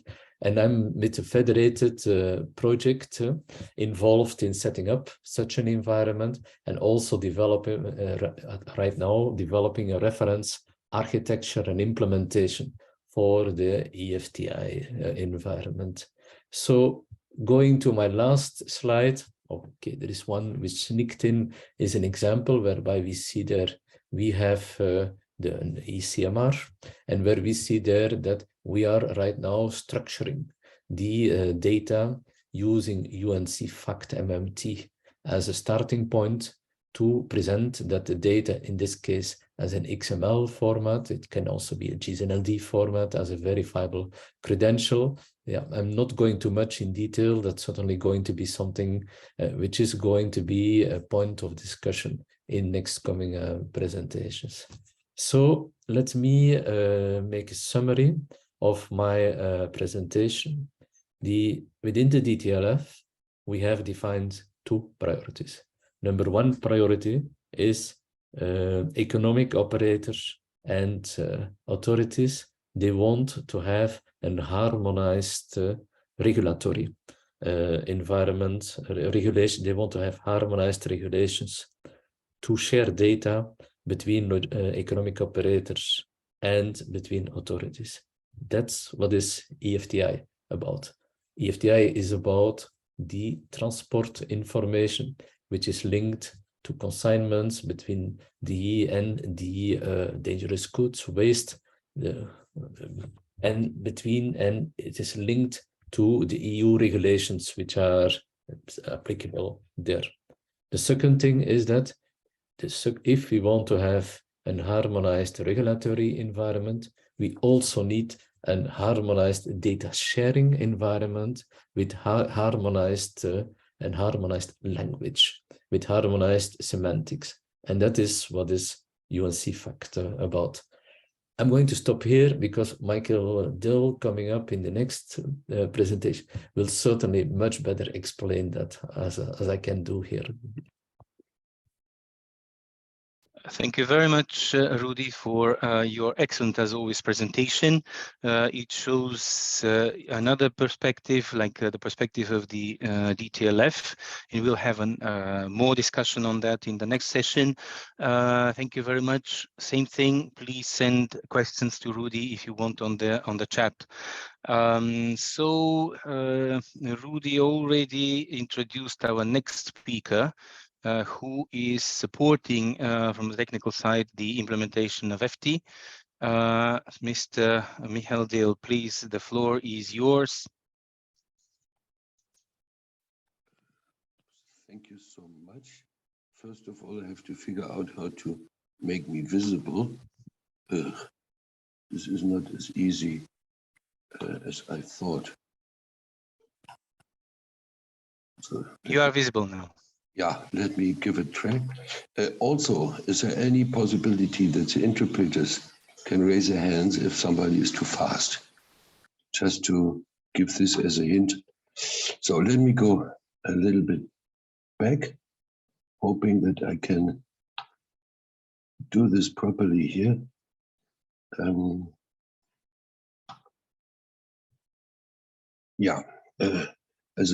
Thank you very much. Let me start with a very short introduction of the UN family of agencies. We are now in a meeting with the UNECE as a regional commission, but we also have the Maritime Organization, the ICAO, the UNCTAD, CITES, and many others. This is a family of UN agencies. Also, we have a lot of international treaties that run between countries, for instance, OTIF or the World Customs. Just to explain this a bit, and these conventions and regulations issued by these agencies, international agencies, they then lead to regional implementations. Here in this presentation, and I will keep it very short in order to have some time at the end, I'm going to talk about the eFTI, introduced several times already, but I also want to keep in the scope the maritime single window environment is also a European Union approach, and also the European customs data model. So these are covering or based on a number of international conventions. eFTI in this case seems to have a lot, but the others also have several. It is mentionable that the IMO is also ruling the Black Sea and the Caspian Sea. So when we go for these implementations, we have a data overlap. They are talking about the same parties partially. They are talking about goods. They are talking about consignments, shipments, and so on and so forth. And how to create a seamless data flow in the international transport supply chain. This is exactly what Rudy Hermeles mentioned in his data flow. And this requires to make sure that we name the same thing and identify and know what we are doing. And it is not good if somebody calls something a shipment and somebody else calls it a consignment, except they know that they have a translator between, and who could be the translator. This is in fact a big question. And for us, the translator are the reference data models. For the time being, I see globally two for the international supply chain. This first, the WCO data model, and second, the UN CEFACT data models. Here in our case for transports, a multimodal transport reference model. I don't have COVID, just coughing. It's all normal now. So this is our translator, this is our common reference. And you will see this reference in the following explanations regarding eFTI. eFTI here is a reuse of the UN CEFACT MMT for the time being. It is publicly available in the first draft on the internet. This slide is I want to skip. Currently, we are working on the eFTI data, legal data requirements model. And there you see in this Excel spreadsheet the technical MMT name. This is a reference to the MMT. And if somebody else would choose the same element of MMT, then he is already linked with FT through the common use of this reference. By the way, the work in FT right now is continuing by defining the legal basis in order to ask the trade to deliver information. As you see the articles of this regulation, you see semantic information requirements, and you see also the legal status, what we call FT status here, as being mandatory, conditional, or depending. This is what is the work of FT for all 6 subsets that are currently in the scope.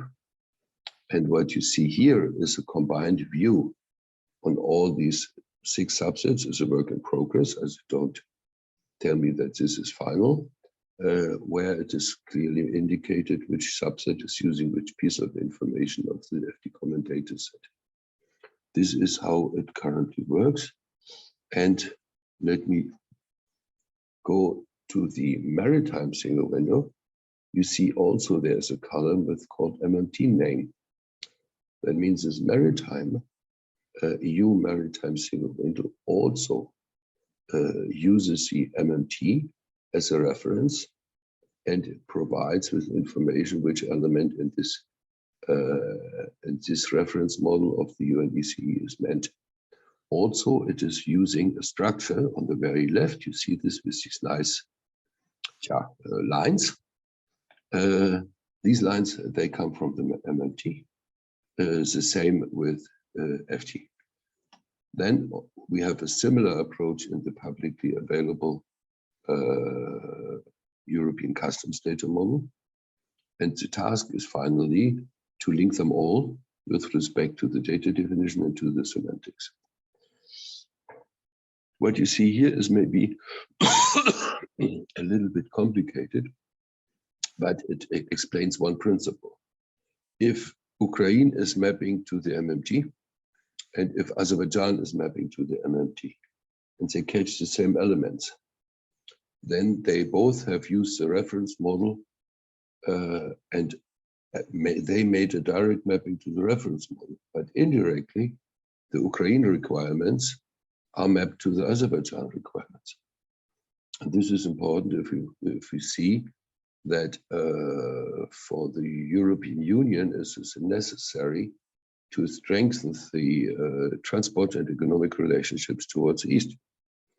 So this leads finally to a consideration, what are the benefits of such a functional mapping to reference models. I wrote them down, and you can read them and reread, and we could discuss this. But I would like to point to 1 or 2 things. One is the respect of privacy and the intellectual property rights. The CEFACT MMT, the WCO data model, they are all free now. Everybody can use it, but not everybody wants to share what he's using. And therefore, this concept allows you that people work independently from each other, and then they can compare if they want to, and if the economic and other constraints allow to do so. That means also that there is a cooperation possible between countries and also parties, which having different interests and having different speeds. In order to use a non-toxic example, in the ASEAN environment, there is a big spread between Laos as one of the lowest developed countries, and Singapore as one of the most advanced countries worldwide. So therefore the question, how can you join a party? You can only join once you're ready, and therefore the use of these reference models allows to go slowly, depending on the speed and the requirements.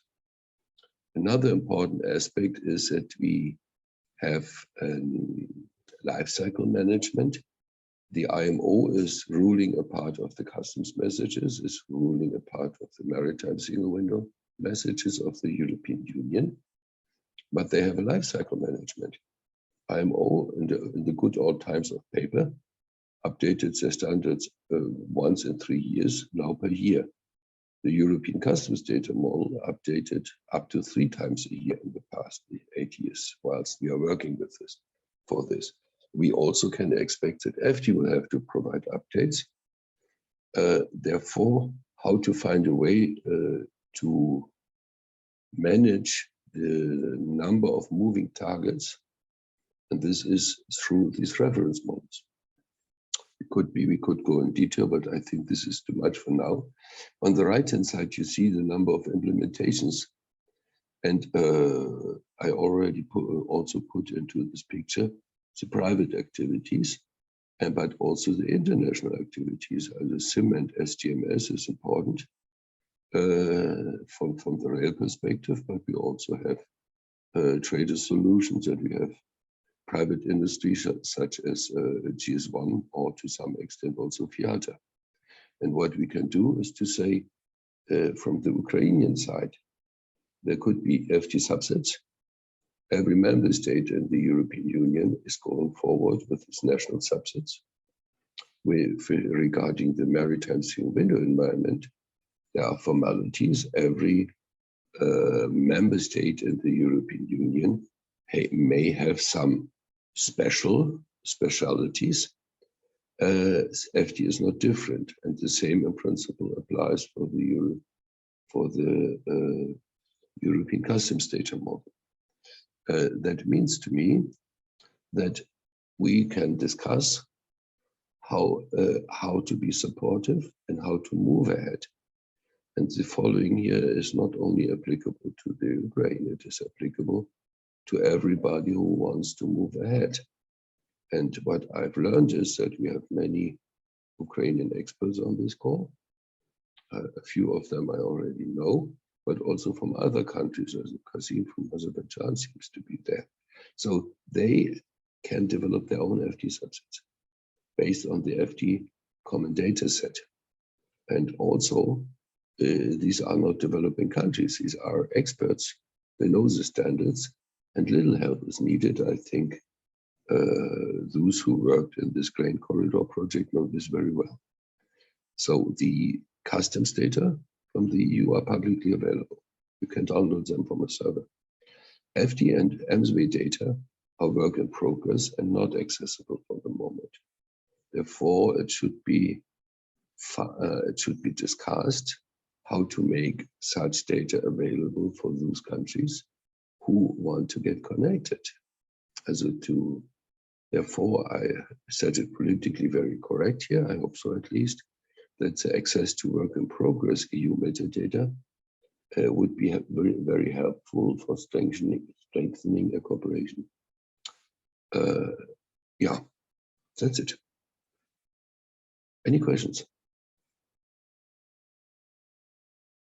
First, Mario, please give me a bonbon and telling me that I was fast enough. Thank you. Thank you very much, Michael. It's great. Well, we are behind schedule, but I think the seminar by now has been so interesting that nobody will complain that we are not sticking to timelines. Thank you very much, Michael. We are all coughing, but that's a minor problem in view of the bigger problems that we are facing in the world. Thank you very much for your presentation. Same thing, please, if there are questions, please go to the chat and ask questions. Just before I disappear, I kept several things very short. This could easily be a 4 hours presentation and even discussion. My offer would be that we go into the depth of this, stuff later, and second, that these little proposals could be taken into the account. Thank you very much. Thank you very much, Michael. I put down, like I'm putting down some points from the presentations, and I'm very much interested in the discussion in the next session when the floor will be open, especially to our partners from Ukraine, Azerbaijan, Moldova, Georgia. And your point was like need to explore how those countries can get access to the forthcoming common data set. Okay, so that's one thing I put down, and others which you were suggesting, and the others will suggest. So I think the logic of this seminar fits well. Because now that we have had a presentation of the process of developing and implementing the FT regulation, we come back to something that was mentioned several times, including by Michael Dill, the link to the single window environment. And we have worked for many years with the European Commission and with the countries, like including with our friends in Odessa, in Kiev, and in Azerbaijan, Georgia, Moldova, and in other countries on the implementation of the single window recommendations of UNECE as the recommendations describing the concept. We still are working on the implementation of the standards that go with it. So once again, congratulations to Mr. Zahwani Saadawi for the implementation, coming into force of the European Union's single window environment for customs regulation. And there is a lot of interest to the topic that you will be touching upon, and others have already touched upon, how the data in the business transport documents can enter into a customs system, electronic system, or a single window mechanism system. This is an issue on which many people have worked. We have also had some pilot projects. Please, Zahwani, the floor is yours. Good morning, Mario and colleagues. I hope you hear me well, and I could. Yes, we do. Thank you very much. See you. Thank you. It's a pleasure and honor to be here with you, and would like to thank you, Mario, UNECE, and as well as our Ukrainian hosts for the continued cooperation on this topic.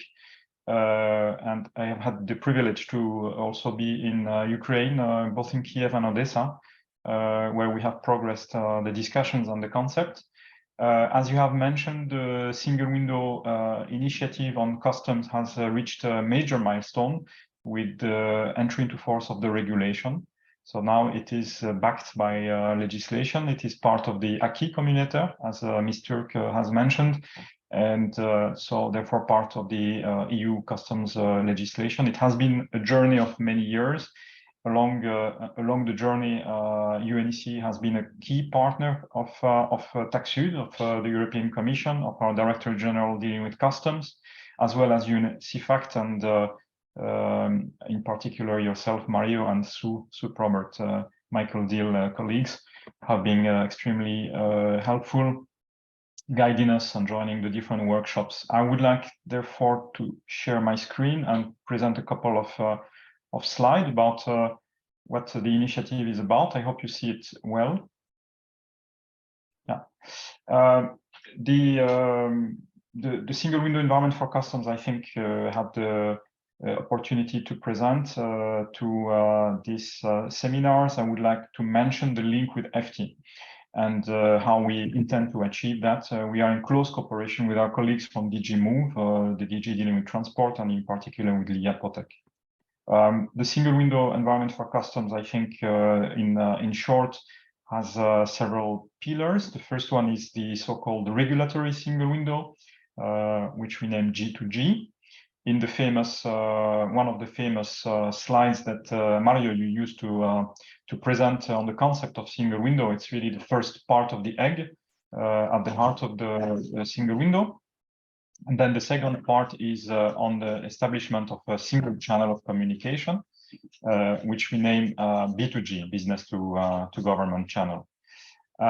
It is an instrument that is there to ensure existence of a digital framework for cooperation between customs and authorities, which are partner of customs at the border, in the process of customs clearance. So it is really a very focused a single window focusing on import, export, and transit facilitation. In terms of timeline, well, the regulation has entered into force 10 days ago, as you have mentioned, Mario. We have a legal deadline by early 2025, March 2025, for all member states of the EU to join the first pillar, the government-to-government pillar, with about 15 formalities that will be integrated in the single window. And then progressively, the business to government, so the single channel of communication, will shape over the next year. Well, the FT regulation has been presented at large by Ilia, so I will not go into it, but simply to say that we are in very close cooperation, of course, as being two services of the European Commission, and to ensure that from the different domains, so from the transport domain with the FT regulation, but as well for other modes of transport like the maritime single window, also driven by our colleagues from DG Move, that the different environments, the different single windows, the different systems make sense, and that the puzzle can work for the benefits, of course, of the traders and authorities dealing with the traders. Here, a slide on European maritime single window environment. I know it's not the purpose of this seminar, but it's very important, especially for a country like Ukraine with big ports. So the maritime single window environment is about entry and exit formalities. As you can see, a number of formalities are listed, whilst the single window environment for customs focuses on the customs clearance. So really on the import, export, and transit formalities. Nonetheless, there are links between those single window environments, and well, I think Michael Deal has said it, as well as Sue Probert, in order to ensure that the puzzle makes sense and that the information is reused. Focus on data harmonization, interoperability in terms of processes is at the heart of the design, policy-wise and then system-wise, of course. Now, focusing on the links between FT and single window, what we have in terms of architecture for the EU single window environment for customs is a decentralized architecture. So each member state is building their national customs single window, and those single windows are interoperable from a process viewpoint, from a data viewpoint. And there is a central component, which we call here EU customs single window Certex, which is an EU developed and managed component, which ensures the exchange of information between the different national single windows, as well as with a number of systems that deal with licenses, certificates, and permits. So this is important in the context of FT, because some of these documents that have to be checked by customs authorities, like the waste shipment documents, are going to be hosted on the FT decentralized platform. So I will show in a moment how this fits together. So you have a model where the national customs go to a single point via the single window Certex to fetch the information they need from partner authorities. And you have on the other side FT, which is based on a decentralized architecture. So this is how it fits. Well, this in short, the slide is a bit crowded, so I'll try to explain it. So on one side, you have the FT environment, where you have economic operators, which are carriers, exchanging information with partner authorities and with storing information on the FT platforms. What we envisage to do is that FT will have a connection. That's what you see in on the arrow on the left.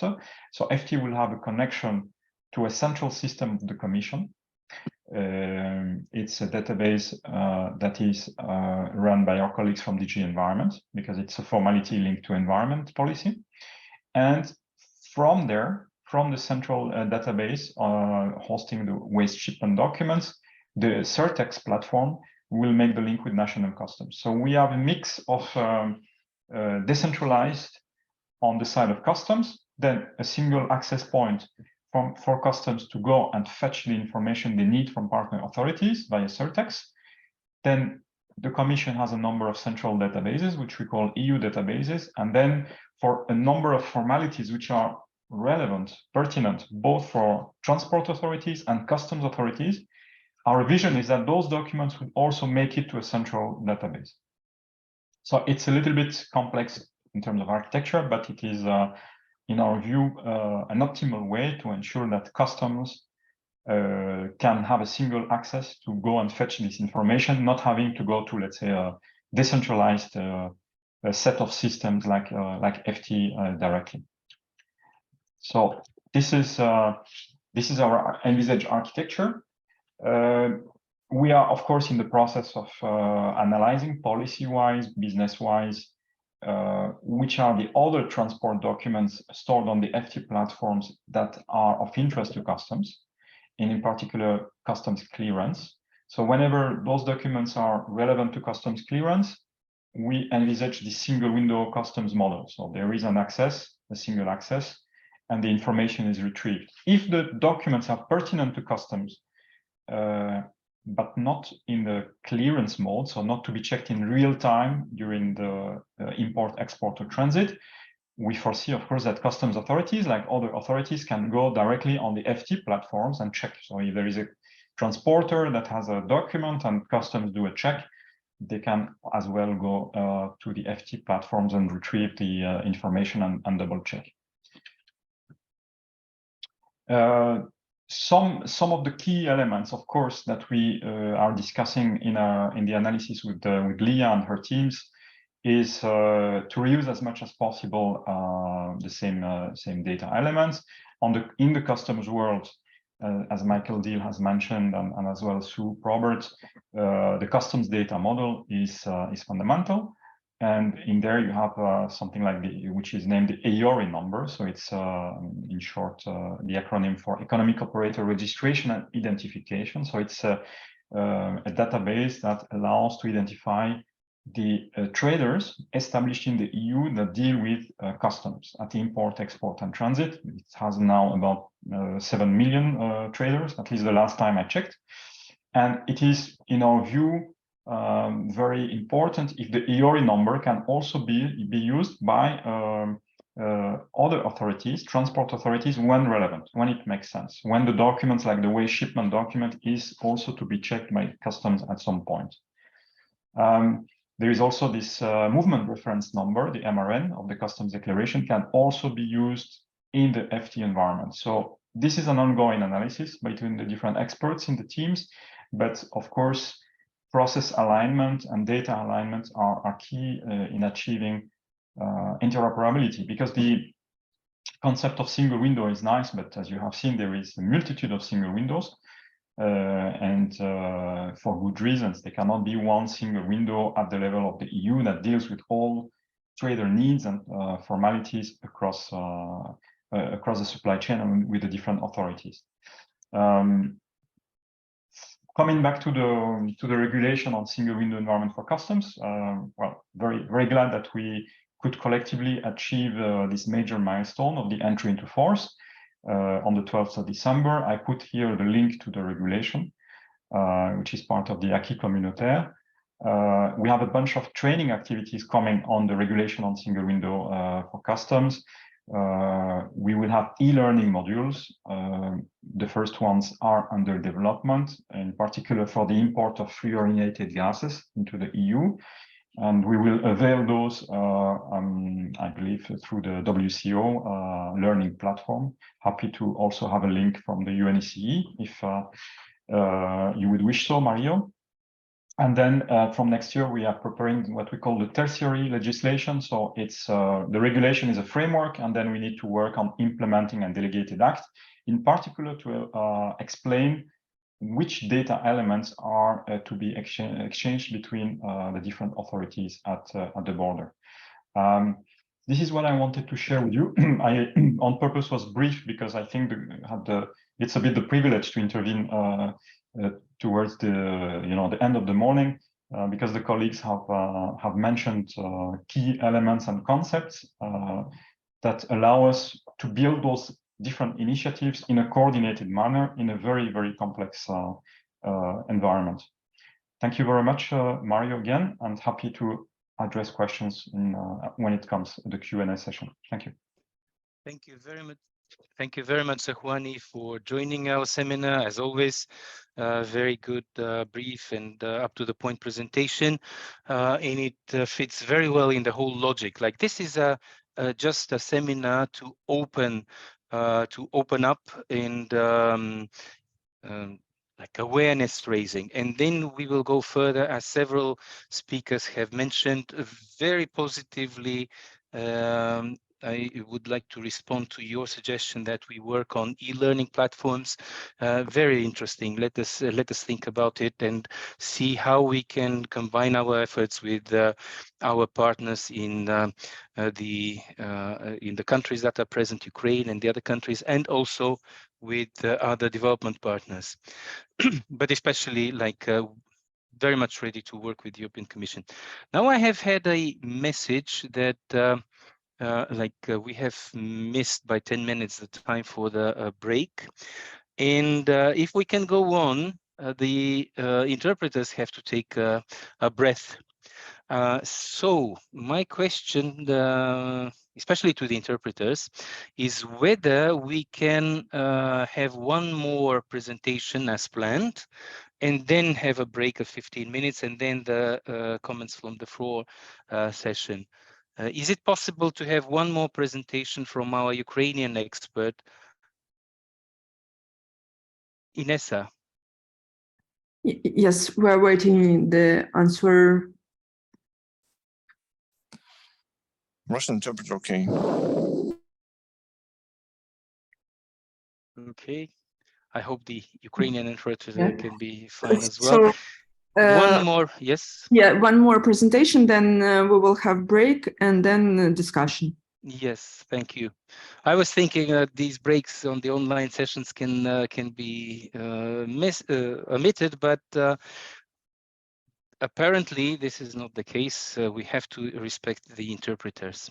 Thank you very much, Zahwani. If there are immediate questions, please use the chat, and Zahwani can also respond, and then we will have the comments from the floor session. So next presentation is by our long-term partner and also CEFACT expert from Ukraine, who is now tasked to prepare a report on building a data pipeline for the exports of grain via the Black Sea Grain Initiative. As you know, this is an agreement, well, two agreements actually, between the UN and Ukraine and Turkey and Russia, to allow for the exports of grain in order to solve a major issue for the world, the food security issue in many developing countries which are importing from Ukraine. So the idea is to look into the building of the same data set and structure. One thing I missed to comment on Michael Dill's comment in his new, what was obvious in his presentation, that now the world and FT is moving towards data structures. Not only data sets that can be exchanged using the international standards, but data structures. And we have seen that the different data structures, for example, in different modes of transport, can be problematic. So with the presentation of Mr. Yakimenkov, we will see a bit how the idea is going on building the same data set, data structure for a data pipeline for the exports of grain. Please, Dmitry, the floor is yours. Дякую, Маріо, за можливість прийняти участь в цьому семінарі, Thank за you, Mario, for можливість the opportunity to take part поширити in this інформацію seminar to про нашу talk спільну роботу. about our mutual Чи бачите effort. ви мій екран? Can you see my screen right now? Again. Так. Добре. Спробую зробити цю презентацію дуже короткою, тому що я бачу, що ми вже вийшли за межі часу. Ви всі знаєте, що передумовою для цієї роботи, для створення зернового коридору та Чорноморської зернової ініціативи стала агресія Російської Федерації проти України та фактичне блокування більшої частини кордонів України, включно з морськими кордонами. Це стало великою проблемою не тільки для України, але для усього світу, тому що, перш за все, Україна є вагомим постачальником продовольства на світовий ринок, та більш ніж 75% від загального вантажообігу України до війни виконувалось морським транспортом. В зв'язку з цим за ініціативи Організації Об'єднаних Націй та підтримкою Туреччини було укладено угоду, яка отримала назву Чорноморська зернова ініціатива або зерновий коридор, яка дозволила 1 серпня, першому судну вийти з Одеського порту та розблокувати роботу 3 морських портів України, дозволивши розпочати експорт зерна з українських морських портів. Ви можете бачити загальні цифри щодо роботи зернової ініціативи. Вони всі доступні на сайті Організації Об'єднаних Націй.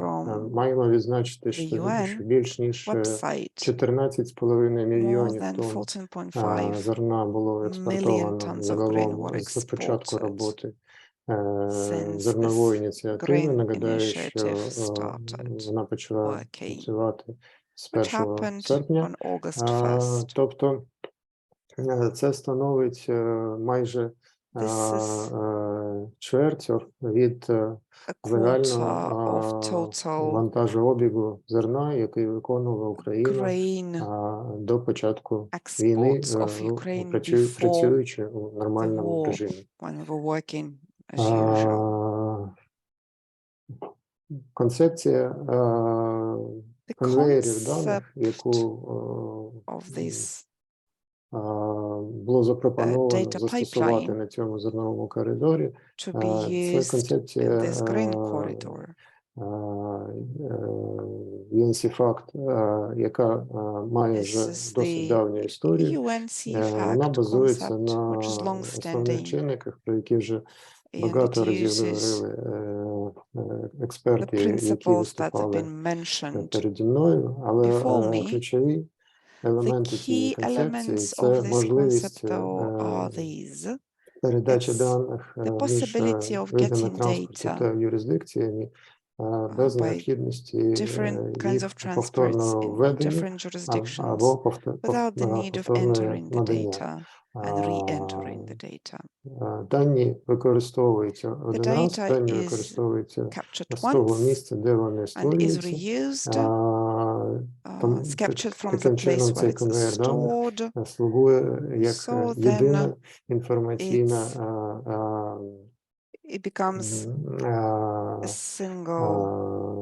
єдиний інформаційний простір, який може бути використаний всіма учасниками незалежно від виду транспорту та юрисдикції. На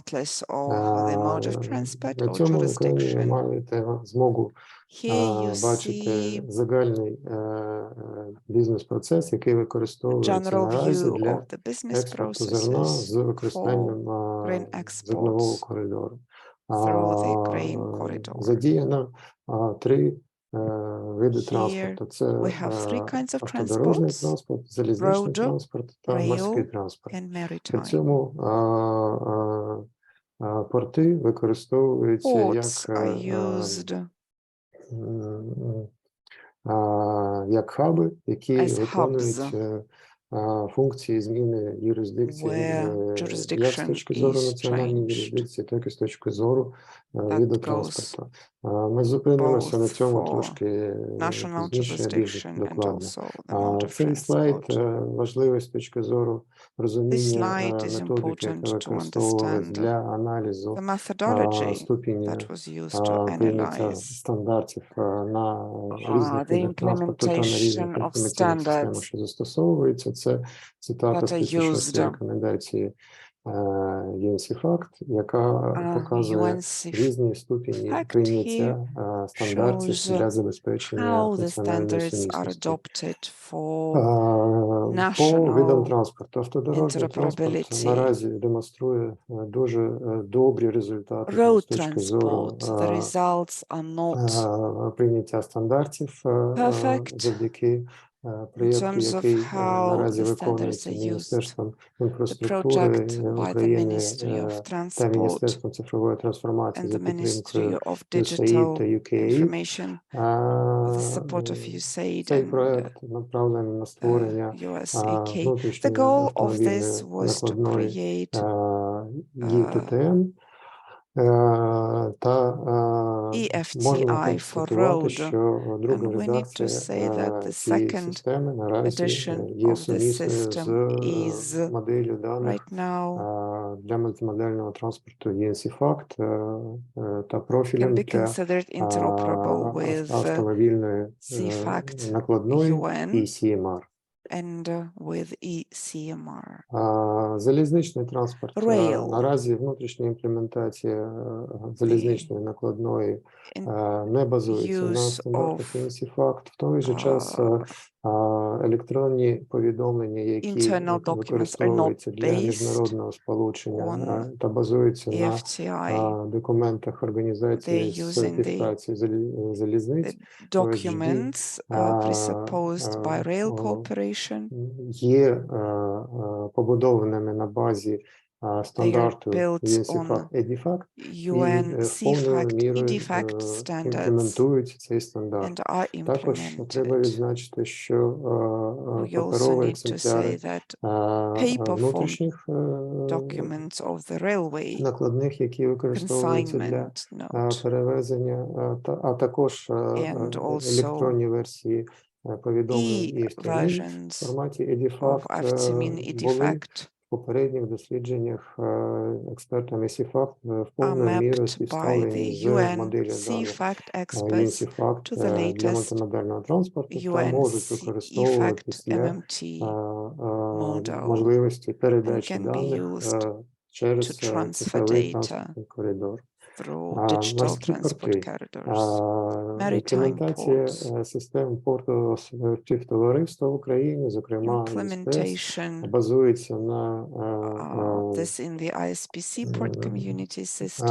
рекомендаціях UNECE та повністю відповідає вимогам стандарту. Треба тут зауважити, що ця система виконує не тільки адміністративні, але й операційні функції, частково виконує функцію морського єдиного вікна. Сама архітектура для обміну інформації, для взаємодії також побудована з урахуванням моделі даних для мультимодального транспорту UNECE.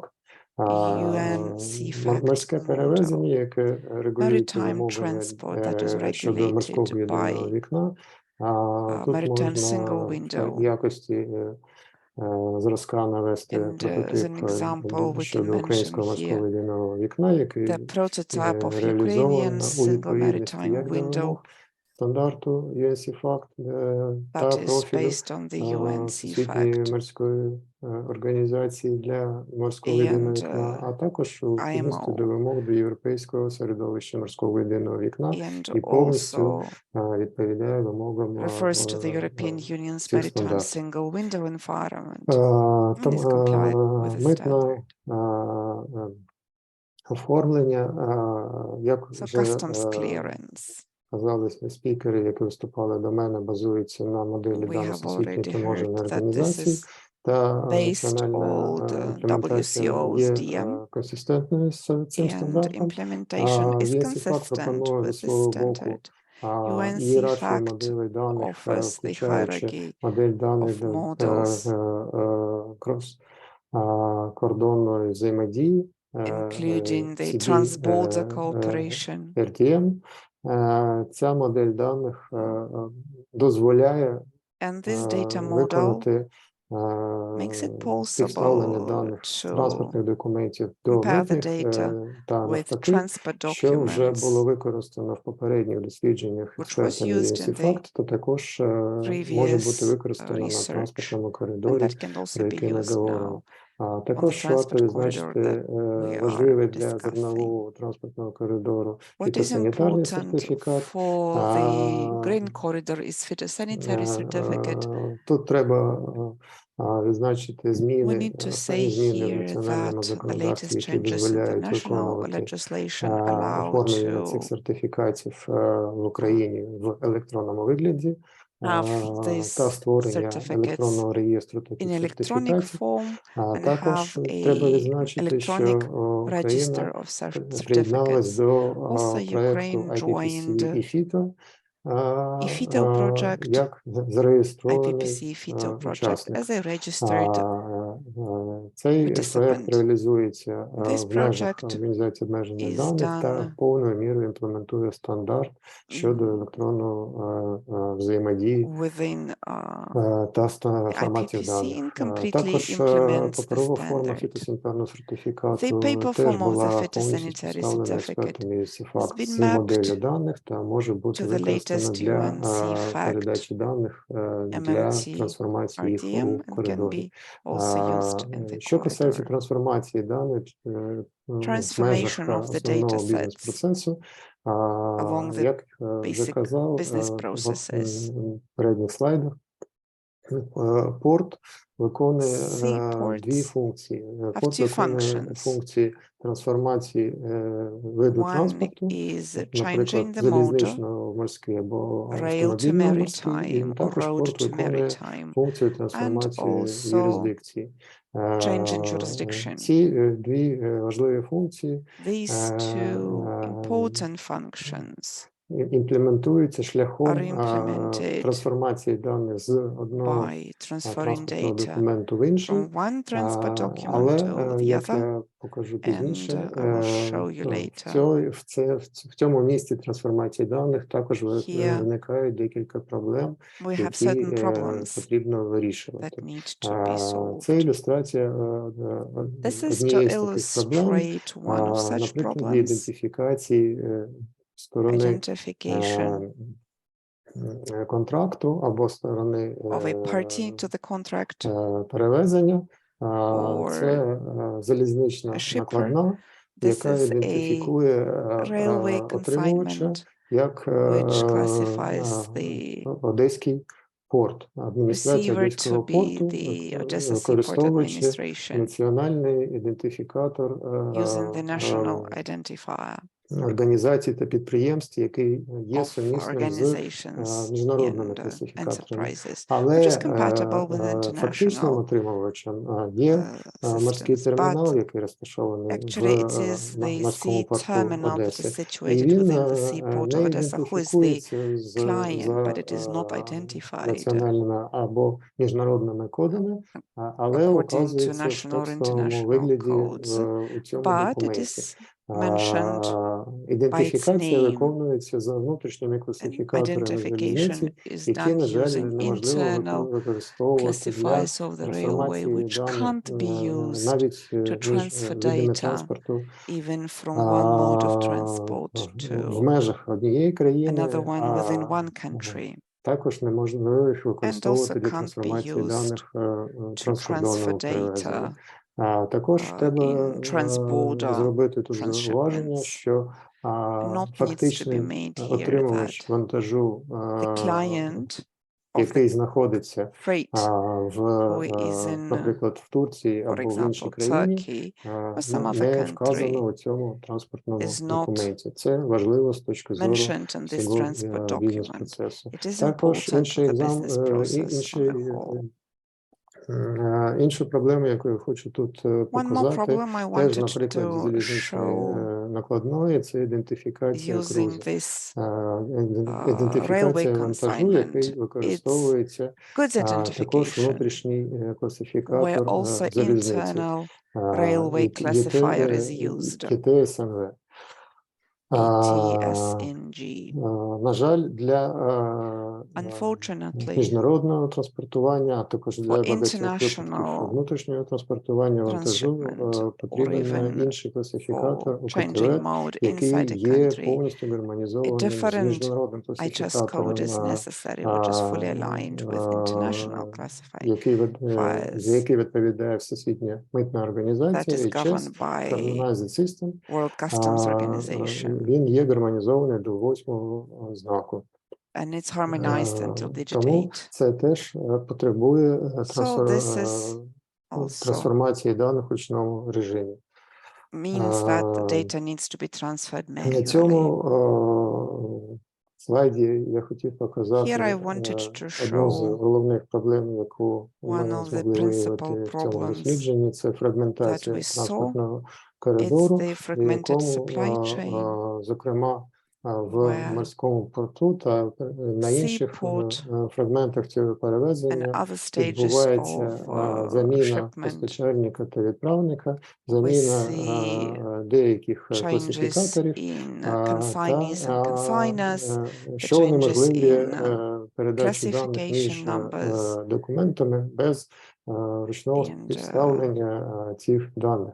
В той же час погляд на цей процес перевезення як на єдиний процес buy-ship pay, єдиний ланцюжок постачання, про який казали вже Сью Проберт та інші спікери переді мною, дозволяє отримати можливість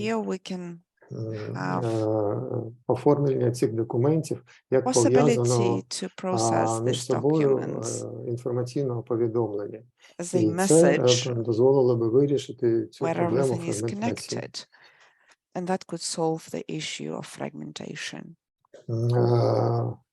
Як можливість для вирішення такої проблеми є запропонована нами концепція розподіленої перетворення даних, яку я хочу продемонструвати на прикладі інформації про відправника. Ця інформація може бути ідентифікована як елемент даних і співставлена з бібліотекою ключових компонентів, яка запропонована UNECE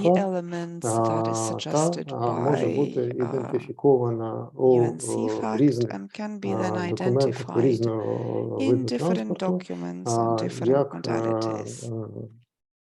один і той самий інформаційний клас, який при цьому може виконувати різні функції. Наприклад, одна і та ж сама юридична особа, одна і та ж сама сторона контракту може бути, наприклад, покупцем транспортних послуг, може бути відправником, або виконувати інші функції в межах цього ланцюга постачання. Однозначна ідентифікація цієї інформаційної сутності дозволяє виконувати автоматизовану трансформацію даних helps між with automatic наборами даних та між transfer документами.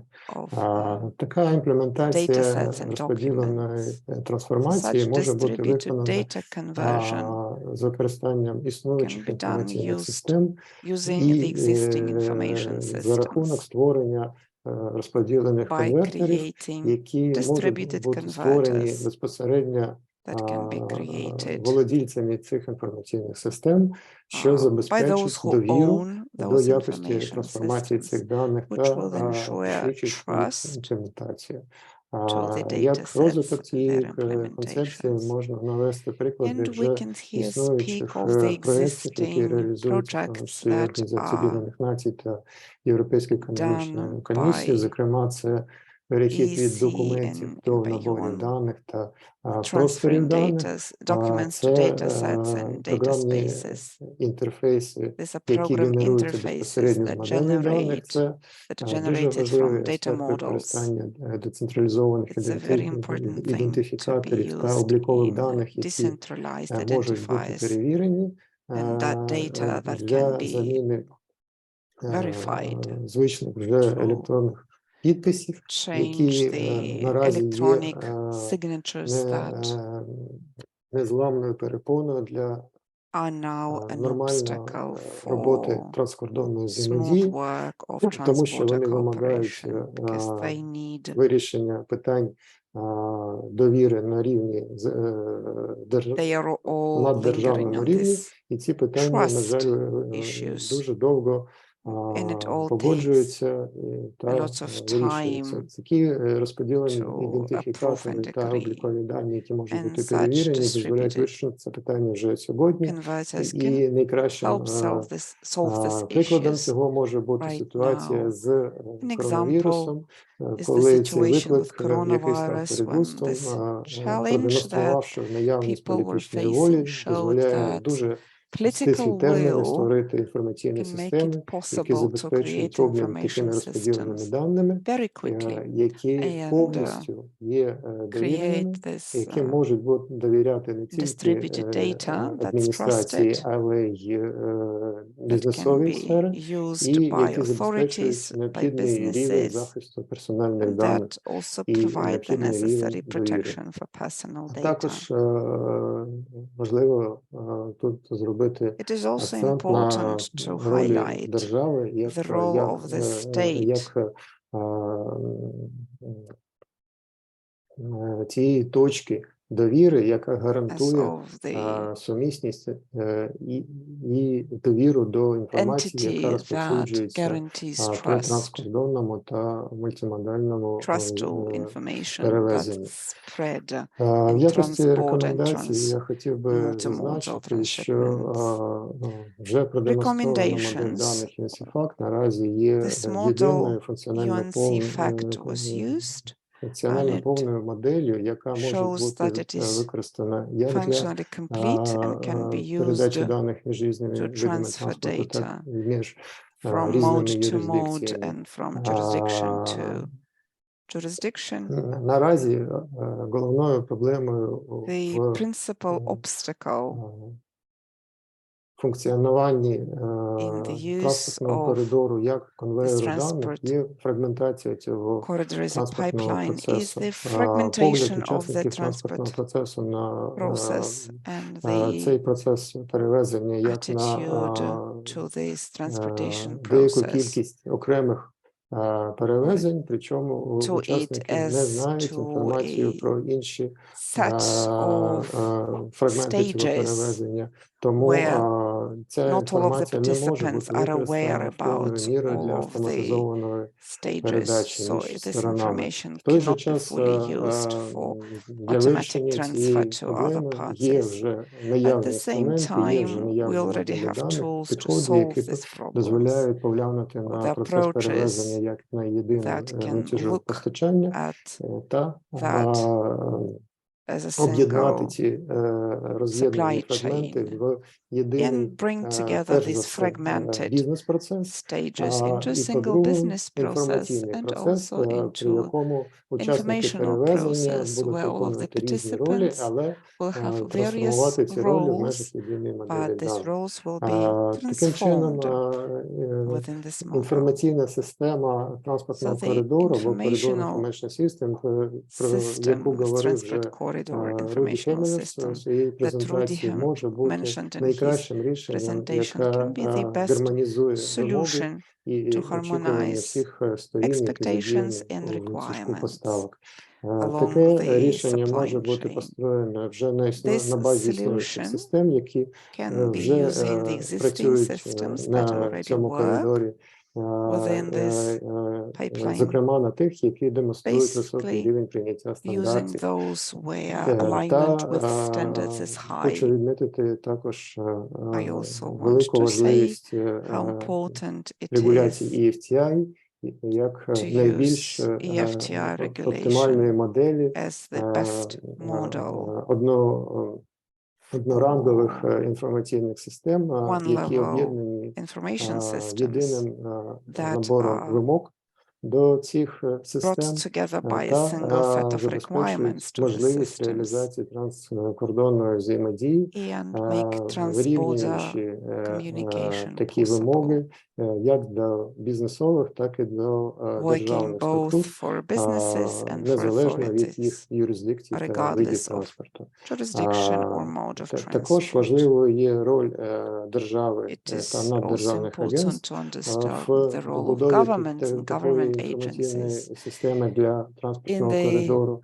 І structure of ця such роль an є в informational гармонізації system. вимог, And перш за the все. role, first of all, is to harmonize the Європейська економічна requirements. комісія має всі підстави has та all of можливості відіграти дуже важливу роль grounds to в цьому play an питанні на important role Чорноморському here коридорі. in І the ще Black одне Sea зауваження, яке corridor. важливо One more відмітити, note що наразі ми is маємо всі this. необхідні Now we інструменти have для all of the створення necessary такої системи, instruments але to реально create such a system. проект з її створення вимагає активної The участі project держави та наддержавних here, агентств though, для підтримки такого requires процесу, active use of the і state це and state також було bodies in the продемонстровано у разі process, which was also у черзі національних demonstrated та наднаціональних проєктів, які вже in a використовуються series за of national and підтримки subnational держави projects, та supranational projects, міжнародних where агентств та the демонструють state and успіхи. international agencies were Дякую involved and which за were вашу увагу. successful.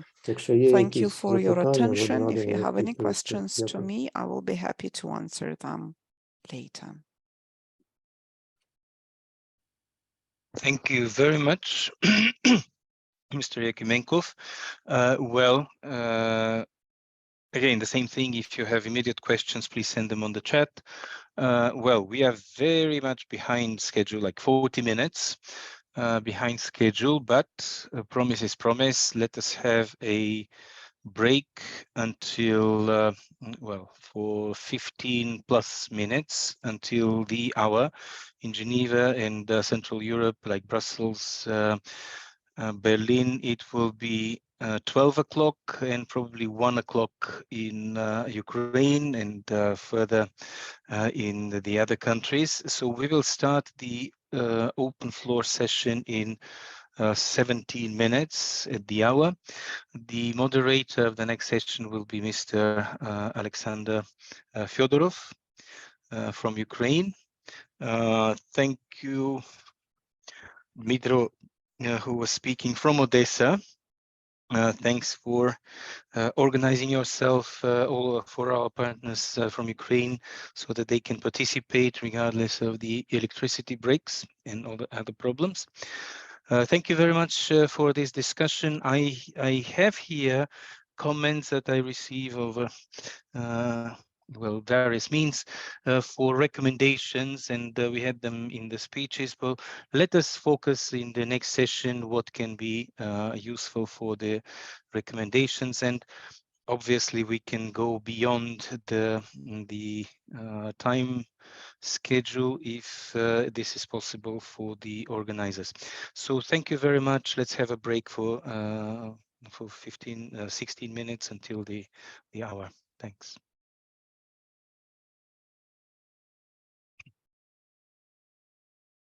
Hello, I hope that everything is all right, that the interpreters have taken their breath. Can you hear me? Yes, thank you. Thank you very much. Thank you, Dmitry. Yes, Mario, we can hear you. Yes, thank you. Is Mr. Fyodorov on board?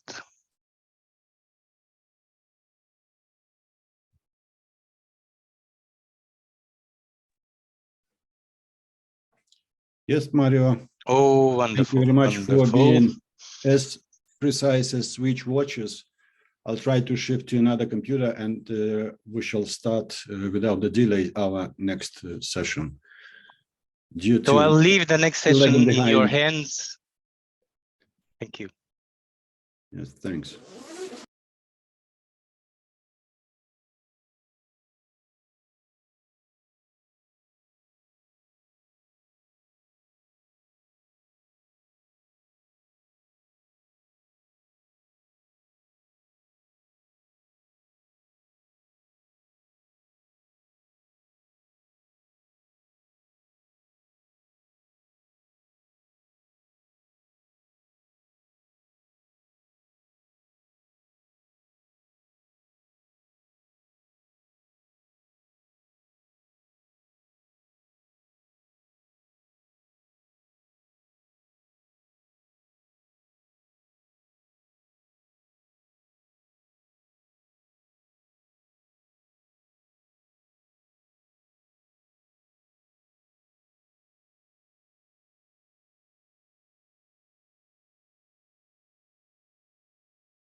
Information as possible. Well, do you read me, interpreters, and all the?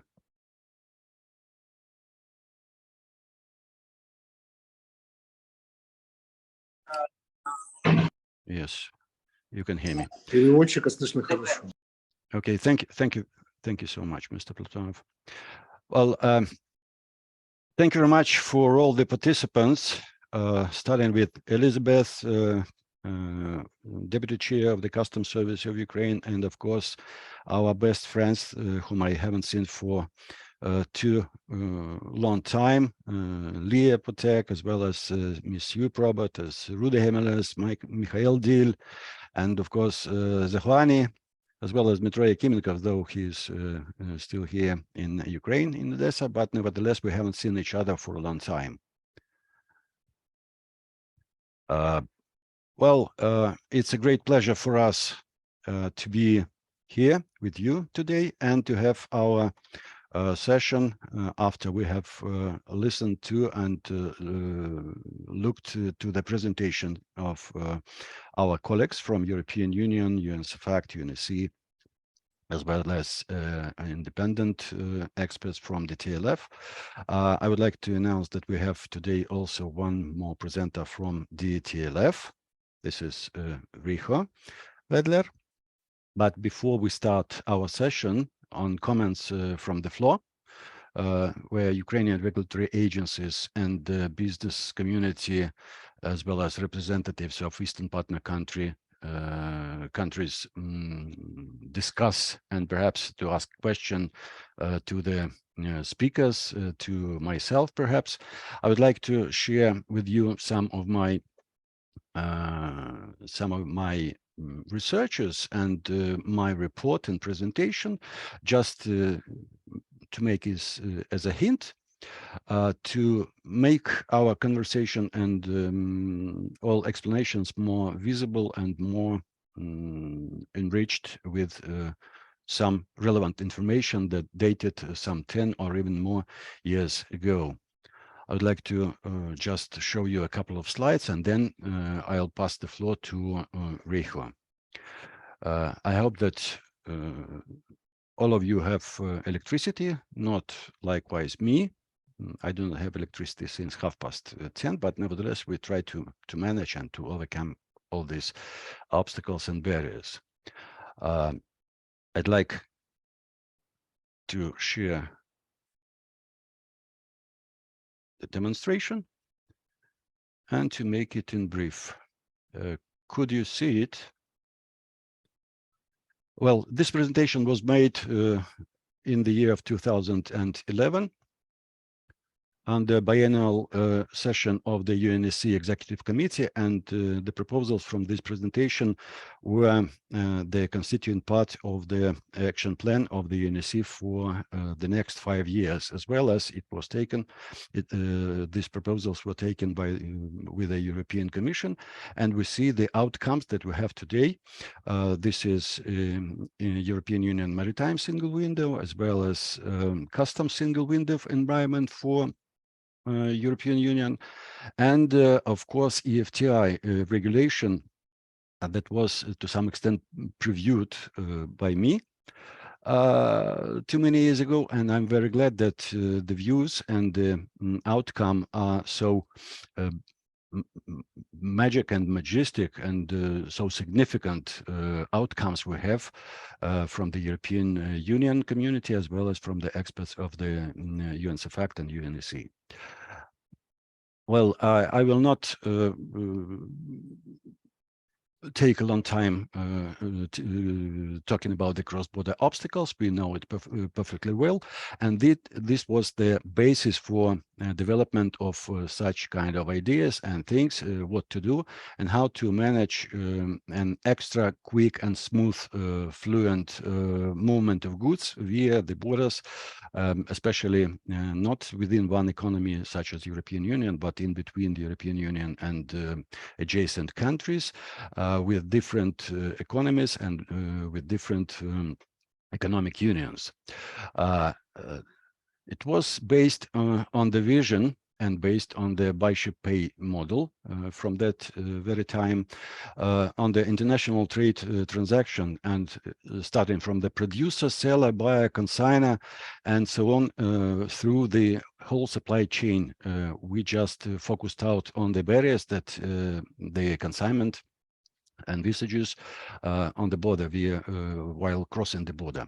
So we can see different things. We see 1 and 2. 1, this is a basic segment of information for the decision making. This is all information reliable and all information that customs brokers or sellers and buyers have and should submit to customs and other regulatory authorities to have clearance, starting from exports and finishing with the importation procedures, and of course consignments and the goods itself.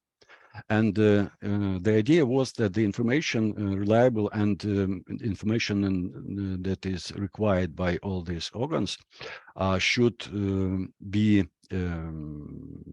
produced to these governmental agencies before the consignment or before the good will go to the border crossing points for them to take the decision, if needed, for physical search or some operations with this consignment, or to make it very, very quick release of the good to the adjacent territory. Well, I just skip. We just focused on some of the international documents and legal instruments. It were railway transport conventions, motor transport convention, air transport, sea and multimodal transport.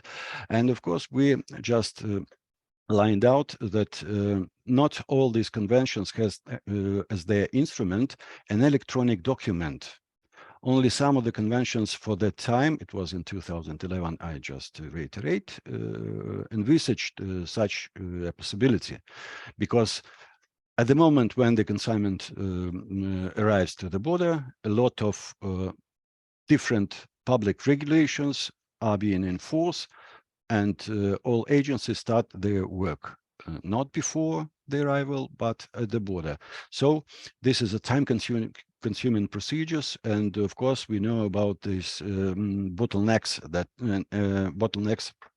that border crossing points are even now in most of the countries. And we have the same situation when we do not have electronic documents, but when we have electronic documents or their at least equivalents that are joined to a data model or data set that could be provided for all parties concerned, it is much easier to work and to deal with these consignments and easier to make any decision and to take any solution concerning this or that consignment. Well, you see, now we have 1212. This is at the adjacent border point. And after all these formalities has been passed on one border crossing point, for example, at Ukrainian side, we have the same, mostly the same procedures that consignment and drivers deal at the other adjacent side.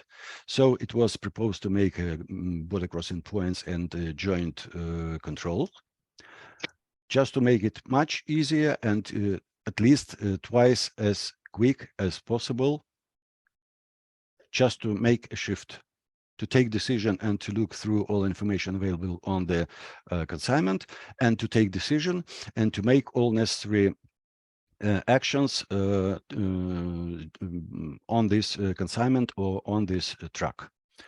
And of course, it was based on the coordinated border management, where we could see, I will share this presentation later at a later stage, we'll send it, but just it is based on the one-stop model and of course, single window and risk management, especially on Alexander, yes. I don't know whether it's my problem only, but the slides are not moving. Maybe it is because due to internet jam, they are moving. Okay, thanks. So,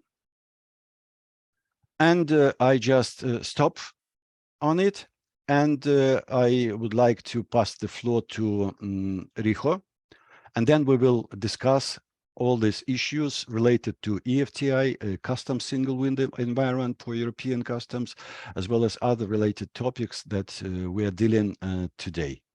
So, Riho, the floor is yours.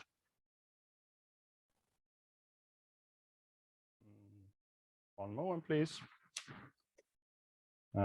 You see my screen? Yes, we do. Very good. Hi, everyone. My name is Riho Veedler. I am independent expert in the Europe Commission initiative DTLF.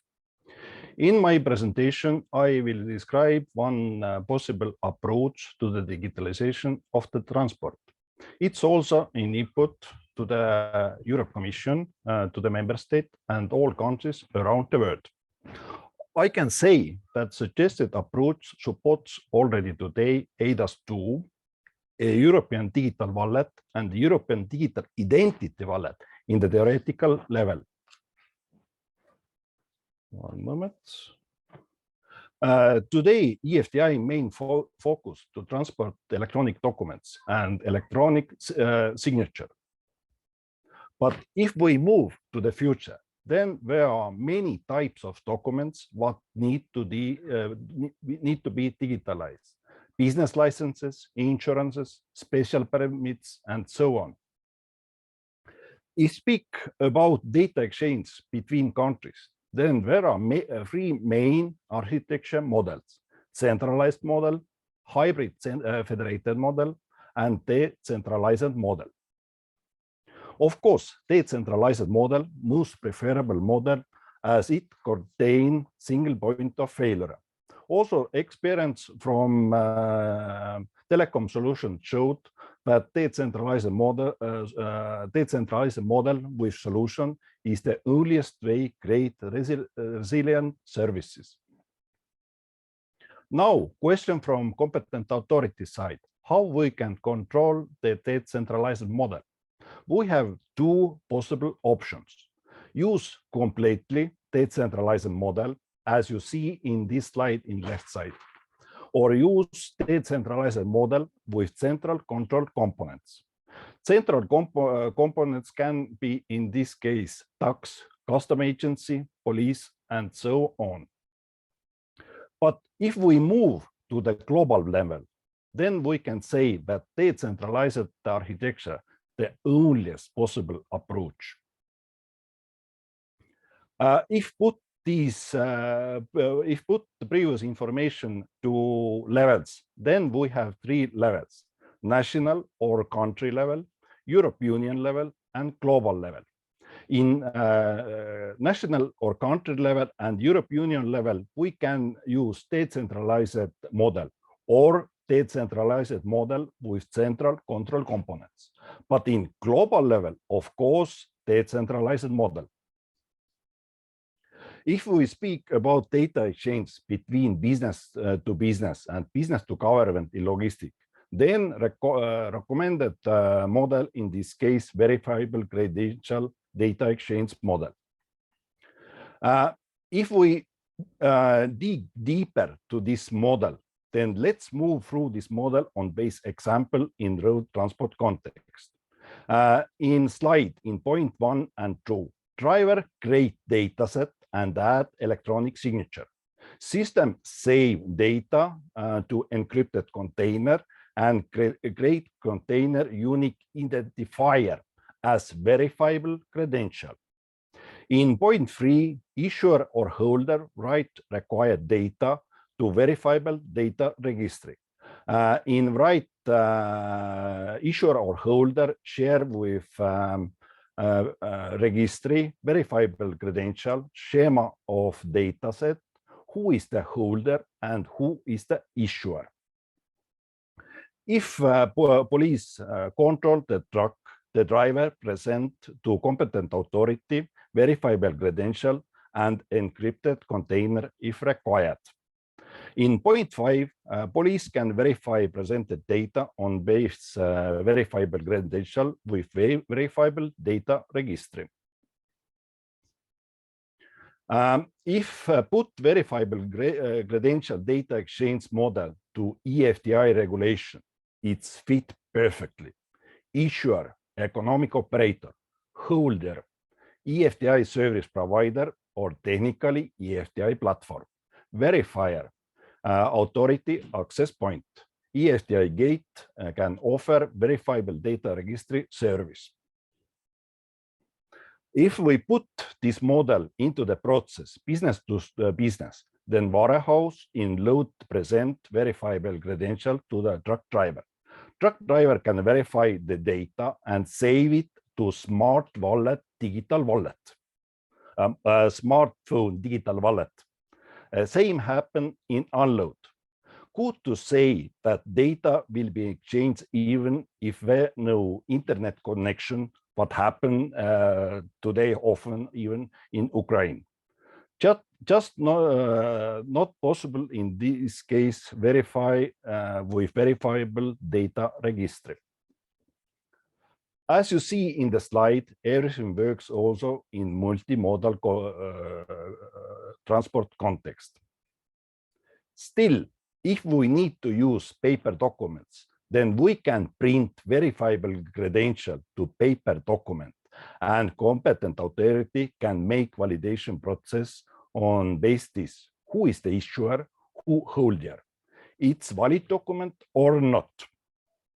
But competent authority don't have access to dataset container in this case. As you see, same verifiable credential data exchange model works also with driving licenses, and we can use the same eFTI gate to validate the driving licenses. In addition, cool option, we can use old school plastic documents with SIM cards and mobile phone digital wallet. It means that we save a verifiable credential and that data set in plastic card to SIM card or save to driver digital wallet. If speak about certification, then all process required only two roles: trusted accreditation organization and trusted issuer. Also, certification costs are lower than hierarchical model with 5 roles. And happy to say, you can see in the slide only some names who support this approach, but all over the world there are many people, experts in international level who support verifiable credential in context of logistics. Thank you from my side.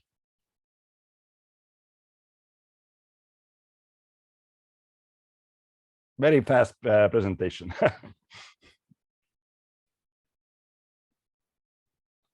Thank you so much, Riha, for your presentation.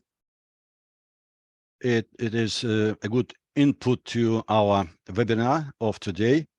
And of course, we could see another point of view from business community on the realization of some regulations, as well as some principles, as well as some international conventions.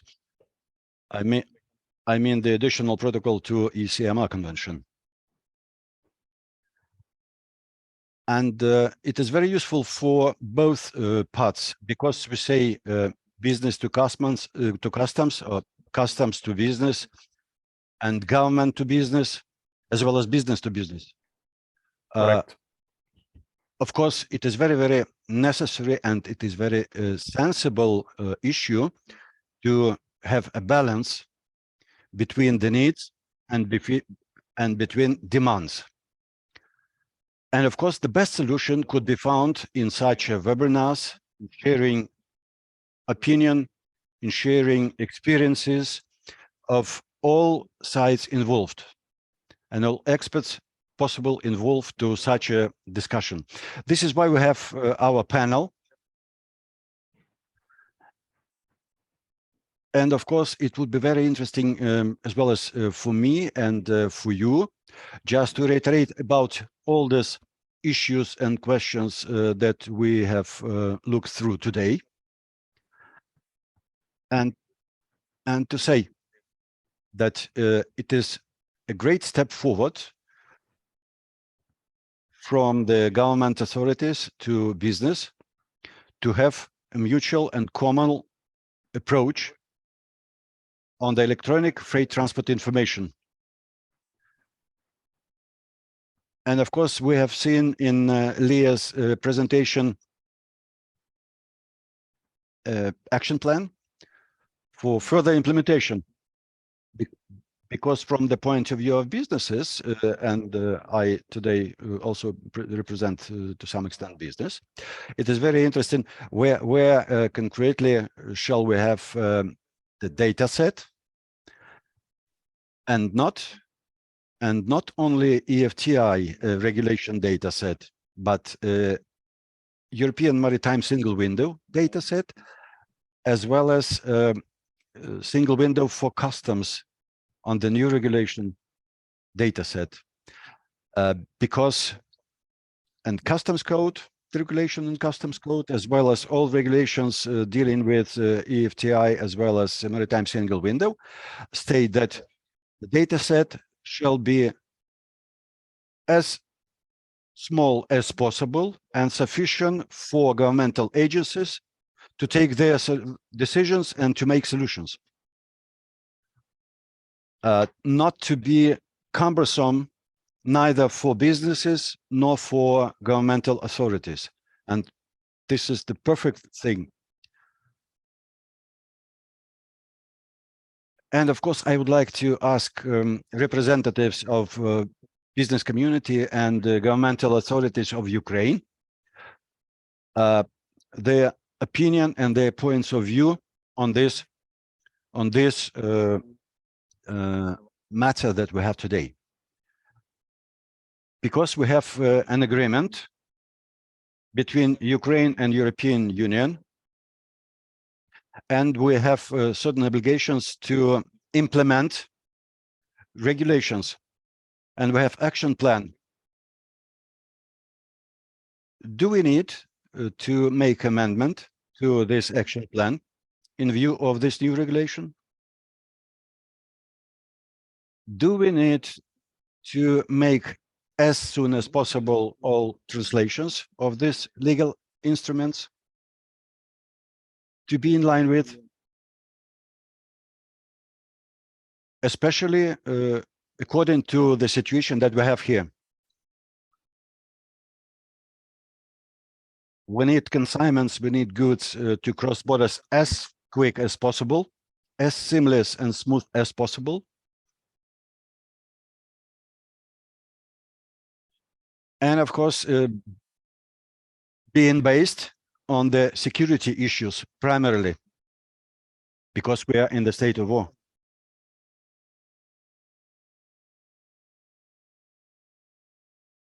Yes, not asking of the governmental authorities or business community. I made myself translation of eFTI regulation and have sent preliminary to all our parties concerned. And unfortunately, the last 2 days didn't give me the opportunity to make translation of the custom single window latest regulation, but I'll make it, believe me or not, in a couple of days, and I share it with you for you to understand and probably to make it official translation after some procedures that governmental agencies need to make it official translation. So this is my humble input to the development and adaptation of the European legislation to Ukrainian one. So I open the floor and ask all parties, all our participants to make their comments and to share their views on this event.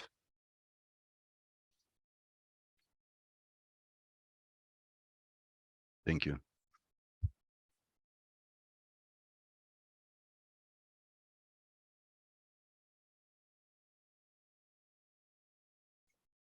Any volunteers?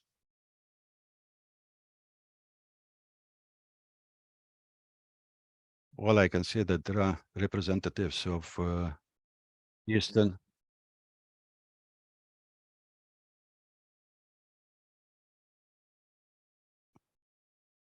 Are they willing to ask questions?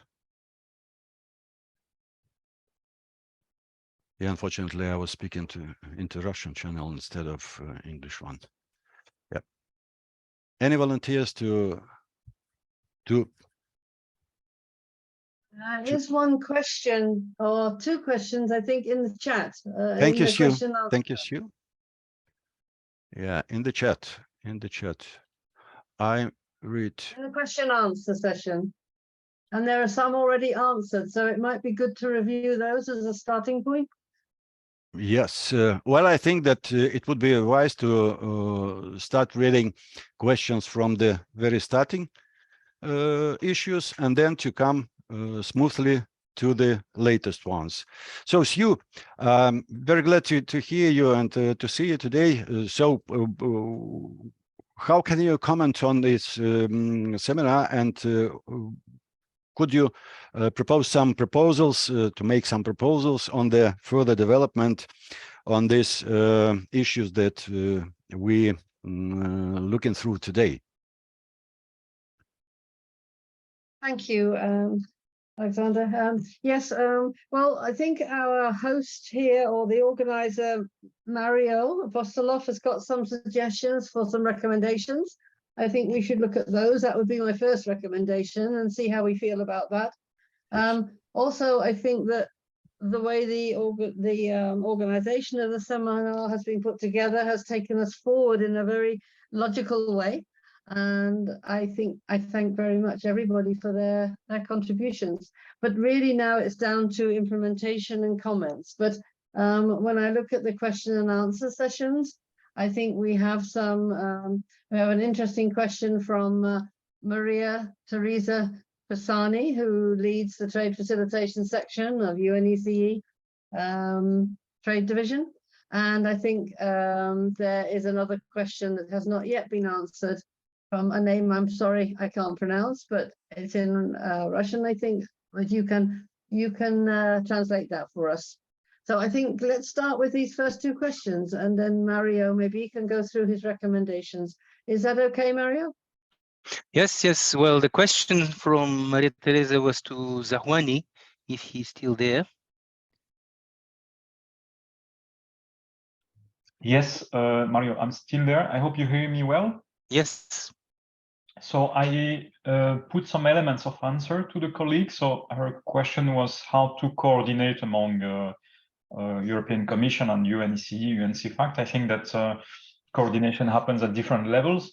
For sure, when we work within the European Commission between the different services, like ours at Customs and the one on transport from LIA, POTEC, we discuss about standards. We have, let's say, exchanges about data mapping, data analysis. CEFACT is important. We, from Customs, also work based on the WCO, the World Customs Organization data model. Then I think that each service then has its own, let's say, points of contact with the UNECE, CEFACT. And then there are regular, let's say, more comprehensive discussions, like today, for example, where we bring the different domains together through your lead and the one of UNECE. So I think there are different dimensions to the exercise, and it's an ongoing exercise. And I think that, as you know, of course, the European Commission is using international standards, promoting international standards, and of course their evolution and the fact that they should take into account each other. So, as you know very well, together with Sue, who's working under another hat on the customs data model, we try to find conversions and, when possible, links between UNCFACT, WCO, and other data models. So I'm not sure if my answer was to the point of the question of Maria, but happy to continue the exchange. Thank you.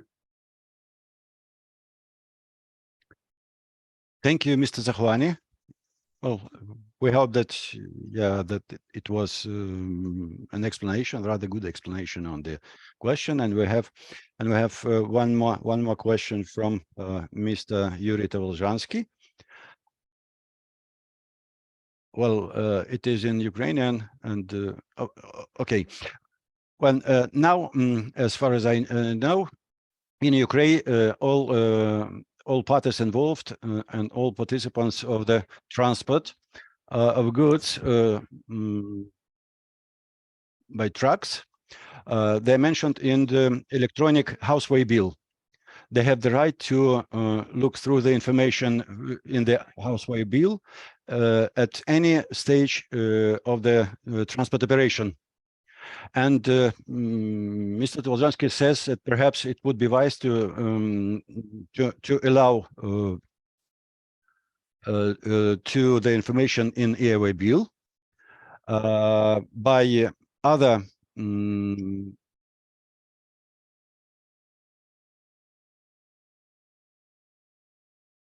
participants, such as seaports, to make all the procedure more easy and sufficient.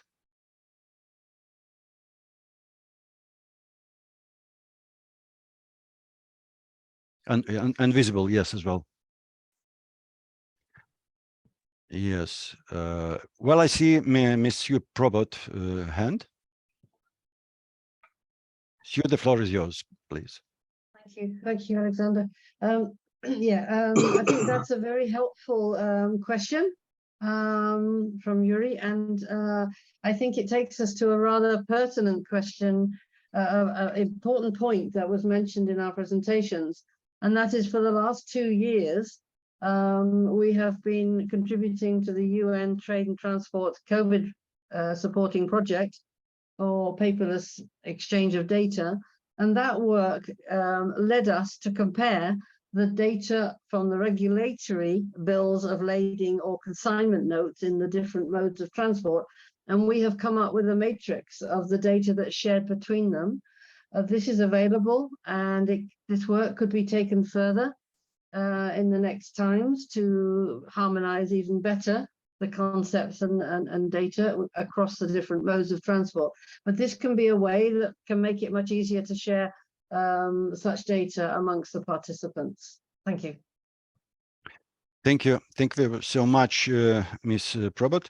Well, it is very interesting issue when we have a house way bill and then we have international way bill, regardless of mode of transport. And sometimes they use, well, the basic one is the house way bill that on the further stages just being converted into international way bill, such as ECMR or airway bill. But the data, the starting data in the house way bill are the generic ones, and they could be merged into international way bill. So it is to some extent easy to make such kind of things, but sometimes some participants are reluctant to do like that, and they just close house way bill in one point and open international way bill in another point due to some reasons. But nevertheless, our point of view is that the information should be not changed via all the supply chain, starting from the producer till the consumer, and it will put some not some complete visibility and smoothness to the processes, where all participants, business community and from governmental agencies and control agencies could see the same relevant information that are not changed on this or that stage. And we have Michael Dill hand raised, but we have an answer from Maria Teresa to Mr. Zakwani. Many thanks, yes, to the point, and looking forward to our site at UNECE and CEFACT to continue cooperation and contribution on this effort and identify together specific working groups where we can join efforts. Thank you, Maria Teresa. I haven't seen you for ages too, but we have Michael Dill hand raised. So Michael Dill, the floor is yours. Thank you. First, it's some fun to see at least your face after we have seen it. We have not seen it so for such a long time. ETTN, is this house bill or is this bill of lading? Question mark. Yuri wrote ETTN. Is this definitely house bill or is this bill of lading? ETTN, this is transport consignment for road transport. Yeah, but houseway bill, road transport, road. And what happens if they have a master bill only? What happens if a transport has only a master bill? No, this is road transport. Yeah, I'm talking about road transport. What happens if you only have a master bill on road transport?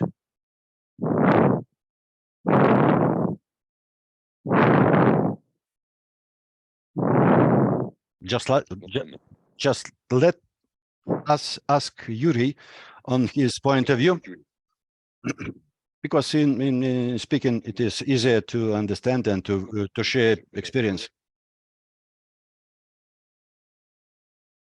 Mr. Tvoljansky, are you online? Are you still with us? Wait a second, we will give opportunity to talk.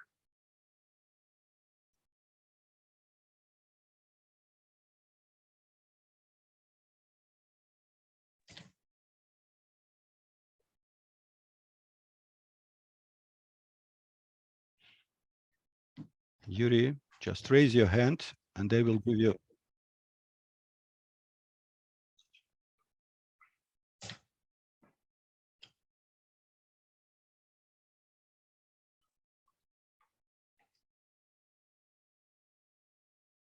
Okay, at a later stage, maybe. Well, a good discussion, but still, we still have 56 participants, but everybody looks like want to listen to moderator, to Mario, to Robert and Mikhail Dil. Yeah, again, please. Of course, this is road.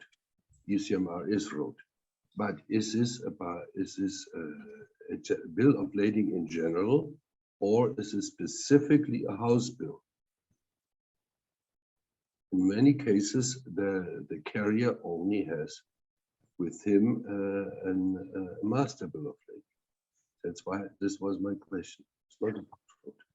Thanks. Well, actually, I will answer. Yes, I will answer. This is master way bill.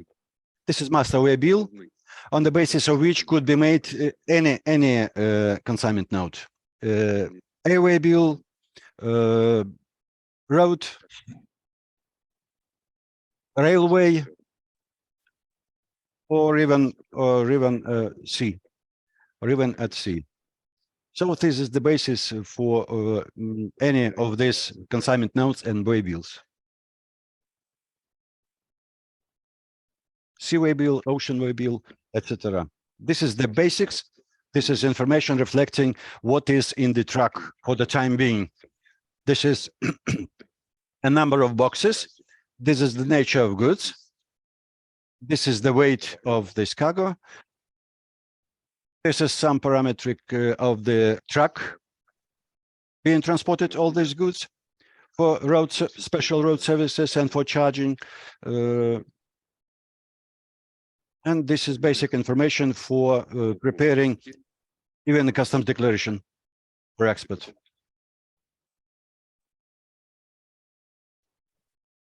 Master way bill, so to say.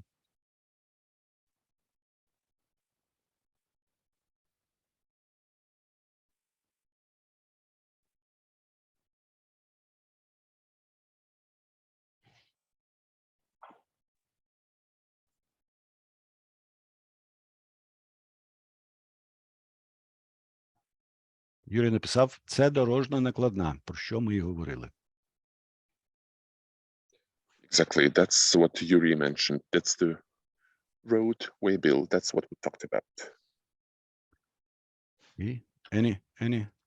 Any other questions or points of view?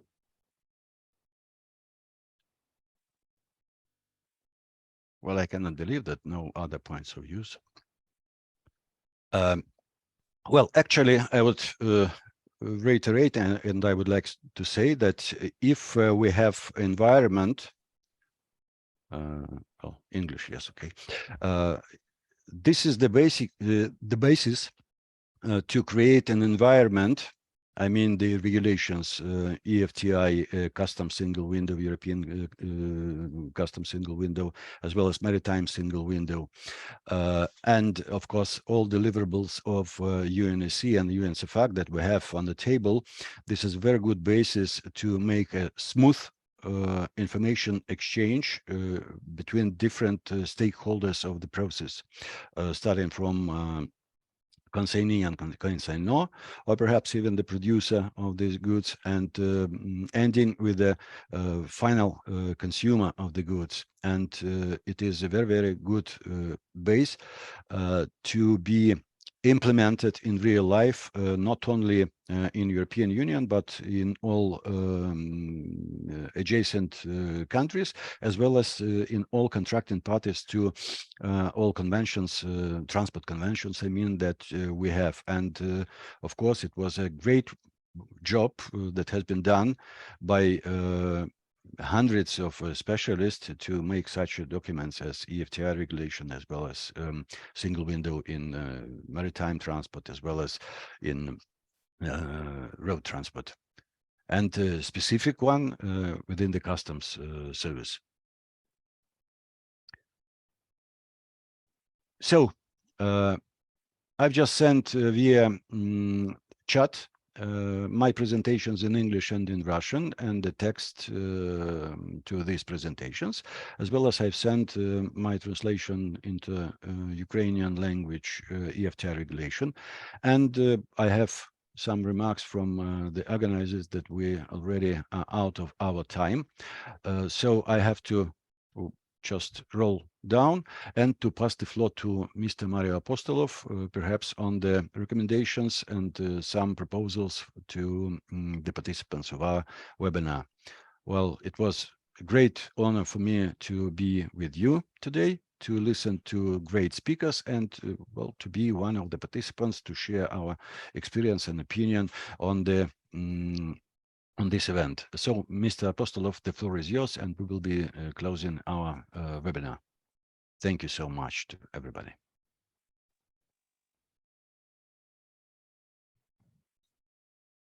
Can you hear me?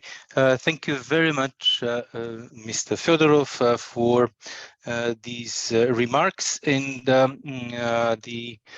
this session.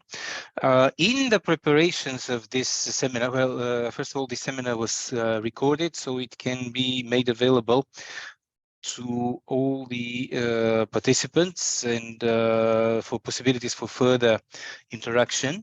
In the process of preparation, and today I was making notes from people to whom we spoke, what can be useful to be put in some recommendations from the seminar. And the first thing which came up several times just today is the idea that this was just an awareness raising seminar of the importance of FT and how the UNECE standards link to it. And there were several suggestions on that this would be a beginning of a longer cooperation, possibly a project with the European Commission, with several DGs, DG Move, DG Taxud, DG NIA, and UNECE to provide further information on the development of FT and technical assistance for the implementation of the elements in FT, and well, especially because this is our area, how to use the CEFACT standards and reference data models. There was a clear point that these seminars should be longer and focused on concrete things. That came up in the discussion with Mr. Michael Dill today, when he was mentioning that well, we need to focus on longer seminars with on specific topics, where one can discuss, for example, the digitalization of concrete elements of the whole initiative. He was mentioning also the idea to explore how how Ukraine and the other countries of participating in Guam could get access to the data model, to the data sets and subsets which are being developed. So another point is to build capacity to create national data models and carry out data mapping to the reference data models of UNECE in order to create a common reference. As a subset of this, there were some ideas when we were discussing before that the agencies working on digitalization of information exchange in supply chains, digital trade and transport corridors, national single window mechanisms, and regulatory IT systems to integrate the latest international standards and data models, the ones that were presented today, like the multimodal transport reference data model, CEFACT, and we are open to cooperation on that. We have one project which is not very big, but we can combine forces with the European Commission and other development partners to do that. And then another point is to explore how these standards and multimodal transport reference data model can be used for mapping the data provided in business documents to regulatory IT systems requirements, like, for example, customs and single window settings. We have worked with the people responsible for the single window project in Ukraine, and if there is a will, we are willing to cooperate further with them. There was another element which was discussed, especially in light of the presentations of the two representatives of the European Commission, Lia Potek and Zahwani Saadawi, work with UNECE and CEFACT and the European Commission on using standards and reference data models, and how to use the two regulations that we discussed today. The next point is something that came up in Mr. Zahwani's statement and in others, like use the EU customs data model, but also the by ship pay and multimodal transport reference data models developed by CEFACT to define the standardized and structured collection of information from business entities for cross-border regulatory agencies. Well, this is close to one of the previous elements that was mentioned. Then define the role and tasks of different agencies in implementing the international standards. Another element was to explore possible pilot implementation projects for especially for the use of the package of standards for digitalization of cross-border multimodal transport data and document exchange. The one that was mentioned by Sue Probert, and I also mentioned it a bit. I chose not to make a presentation today, but we have finished a 2-year project in which it was a two-pronged project as part of a joint regional commissions and UNCTAD project.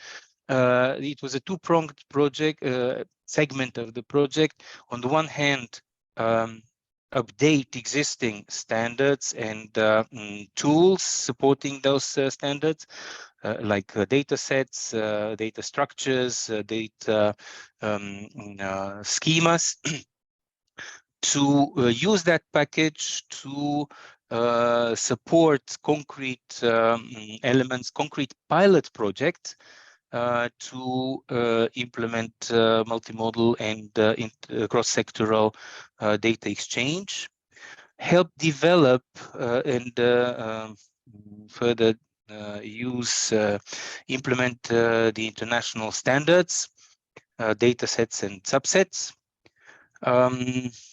Was one element which concerns the countries that use a SICUDA to use also the latest developments in a SICUDA for that information exchange.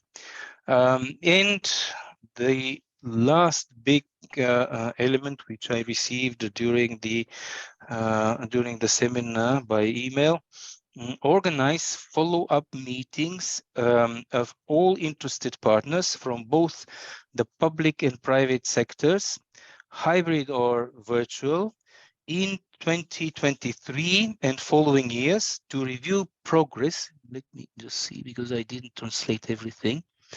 To review progress in the area of trade facilitation based on the processes of sustainable trade, public-private partnership, digital transformation, and multimodal data models for the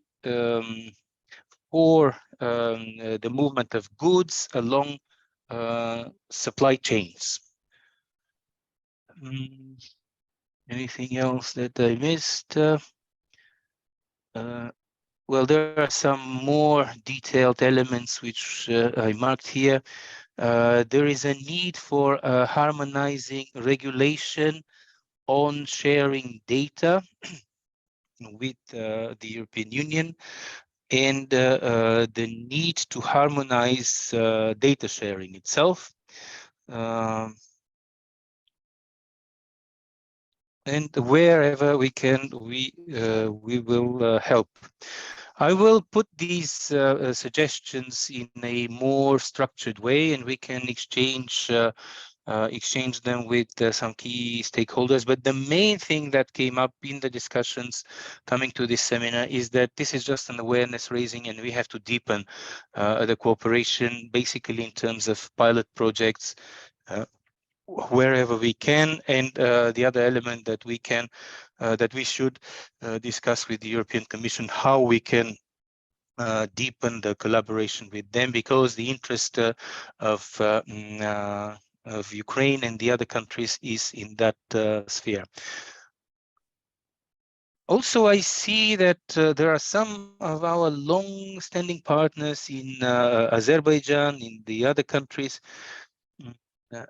We are planning some events there, but if you are willing, please take the floor now. Tell us what you see as necessary to bring in those capacity building events that we're planning.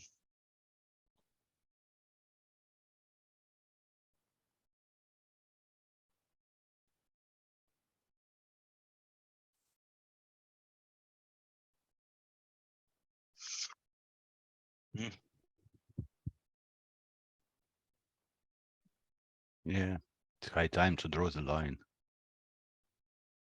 Yes, Ola. Yes, they are telling me that we have 1 more minute of the planned time for the event. Well, maybe what I just mentioned will be my my last words here.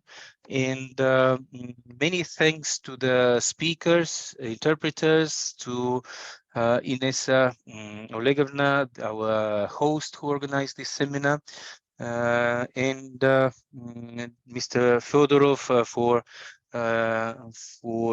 your intervention and organizing some of the inputs that I got. Do you agree that this is just one humble beginning of something that we can develop further? Yes, exactly. This is just a humble beginning of what we are going to do We have in two the quick nearest future. hands. We have 2 quick hands up if we have time, just to have very brief Марио, statements. с вашего разрешения. Пожалуйста, yes, please, Mr. Samedov, our long-term partner in Azerbaijan, please. Thank you so much to all the participants. It was very interesting presentations. What I wanted to point out, there's a technical side of thing. The technical side of things is more or less clear. We have the data structures, we have data models. The technical implementation of the project is more or less clear. We have solutions ready in the EU, etc. But the legal side of things, that's what still creates a lot of problems. So the harmonization of legal side of things, that's what we have as very important thing to discuss. And then the issues of international data exchange, the mutual recognition of electronic documents. That's what would be no less important even than the technical side of things. And that would be a necessary point of discussion in the subsequent future. And these are the issues to be resolved in parallel. So thank you. Thank you, Kazim. Well, I will also add to this the point that you have been raising for years. There is a clear need for a political will for cooperation among agencies. And we can talk for many hours about it. You are absolutely right. The problem is not technical. The problem is, well, more than being technical, it's about the will of different stakeholders to act together. And this, you have been raising this for many years, so I'm adding it here. So who else is raising? Mr. Platonov. Mr. Platonov, please.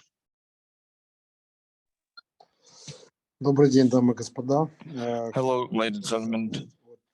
I want to thank, on behalf of the National Committee on Trade Facilitation and Electronic Operations in Ukraine, it was a great seminar, although a short one, but things we had discussed is very important. It's very important to have on the way to digital transformation, and considering the current military Russian aggression towards Ukraine, we've had the opportunity to do a number of studies and identify the bottlenecks and the opportunities. And I would like to thank all the speakers and the Customs Service of Ukraine, who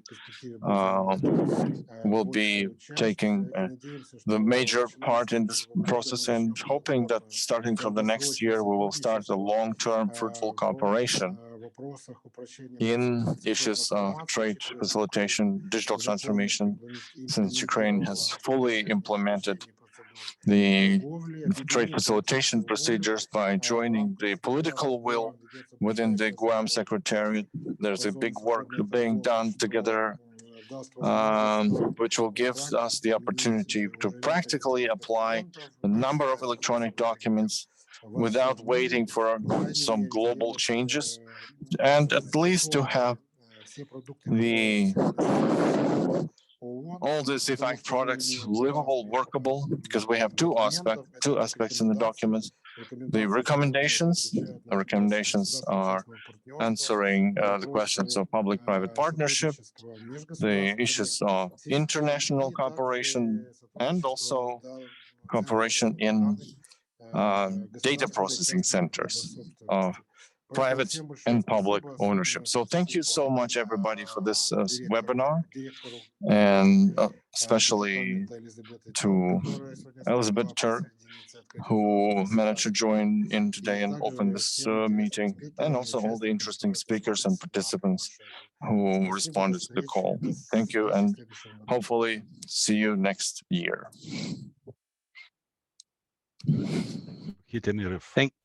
Thank you very much, Mr. Platonov. Well, I received these messages that we have to finish. Thank you, because, well, this is probably the last seminar for many of us. Yeah, yes, please, пожалуйста. Okay, thank you very much, Please, Mario. Mr. Tamirov, from the Secretariat of Guam, thank you who very are much. also our partners in this. Да, сперва хочу сказать слава Украине. Мы знаем, что такие трудные времена. Well, first of all, we thank Ukraine. We wish the quickest victory to us all, so that we can get together, not just online, but offline. So the issues we raised in the presentations, they're very relevant. I want to thank everybody. I've heard a lot of useful things. The trade facilitation project is one of those projects that we've been following for 15 years now.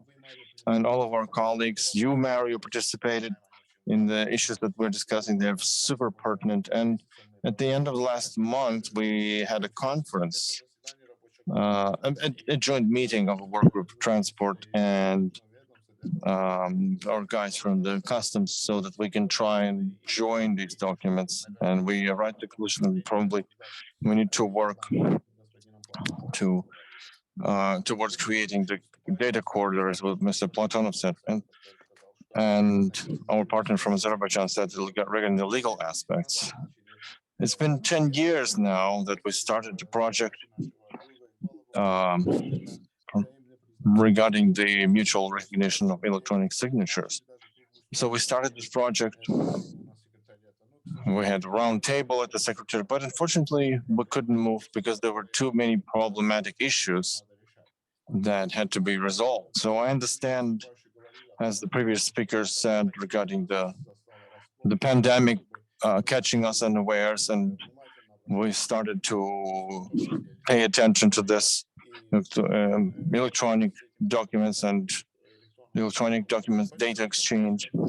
So this is a very important thing to be discussed later. So as part of our cooperation with Guam, according to the protocol, I will be happy to invite you, Mario, and everybody who wants to continue this work.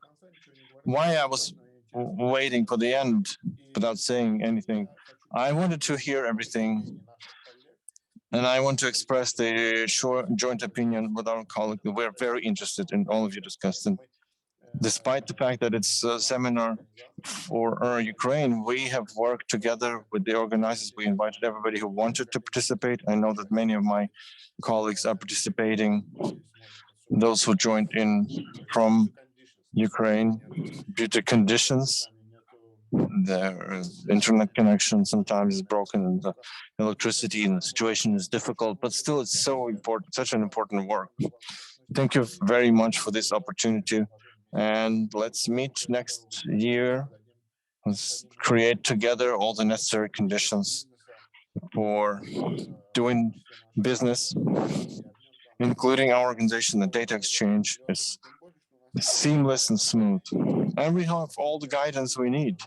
We have all the best examples from different countries, the tools to be used to the maximum as free trade and transport corridor Guam. So on behalf of the Secretariat, I reassure you, we are ready with all of our assets, all of our powers. We will facilitate this project. And I want to congratulate you all with the forthcoming new year. Wish you the long-awaited victory and peace and great health. Thank you.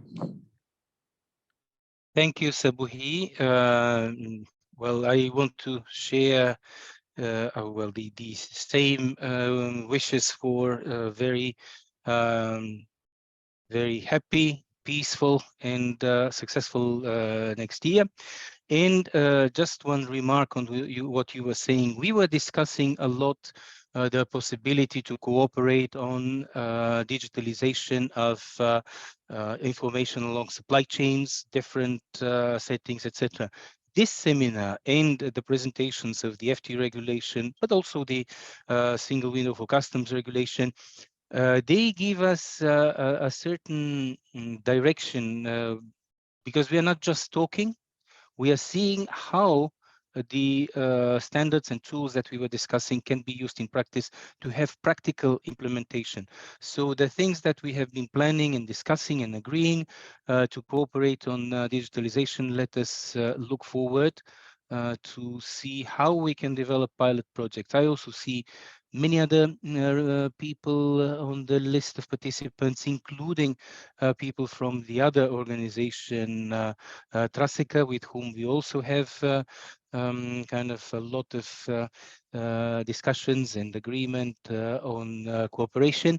So let us see how we can take the tools that we were discussing today and look forward for their implementation.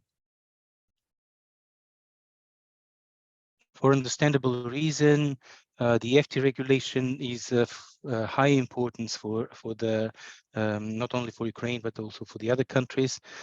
So, are there any additional remarks, or we can finish with the seminar? Yes, and of course, Maria, would like to thank Inessa Platonova as being our host, and I of guess course we would like to thank all our interpreters for their work, for us to understand each other and going to the same idea and to the same aim. Thank you very much to everybody, and Merry Christmas and Happy New Year. Thank you very much, Alexander. Thank you, Inessa, and the interpreters. Thanks to all the participants. Merry Christmas, Happy New Year. No matter how difficult the year that passed was, let us hope that everything will be fine in the future, the next year. Thank you and all the best. Thank you, Leah. I see that you are there. Thank you. Just also wanted to wish all the best to everyone. And indeed, let's hope that peace in Ukraine will be reached soon, and we'll all be able to continue our cooperation also, physically, and hopefully sometime in Odessa soon. Thank you. We look forward to that. And having you there, of course, you and your colleagues. Thank you very much. Let us discuss the possible ways for cooperation and assisting the countries. Should all acquaintance be forgot? Yes. Thank you. Thank you. So with this, we finish our seminar.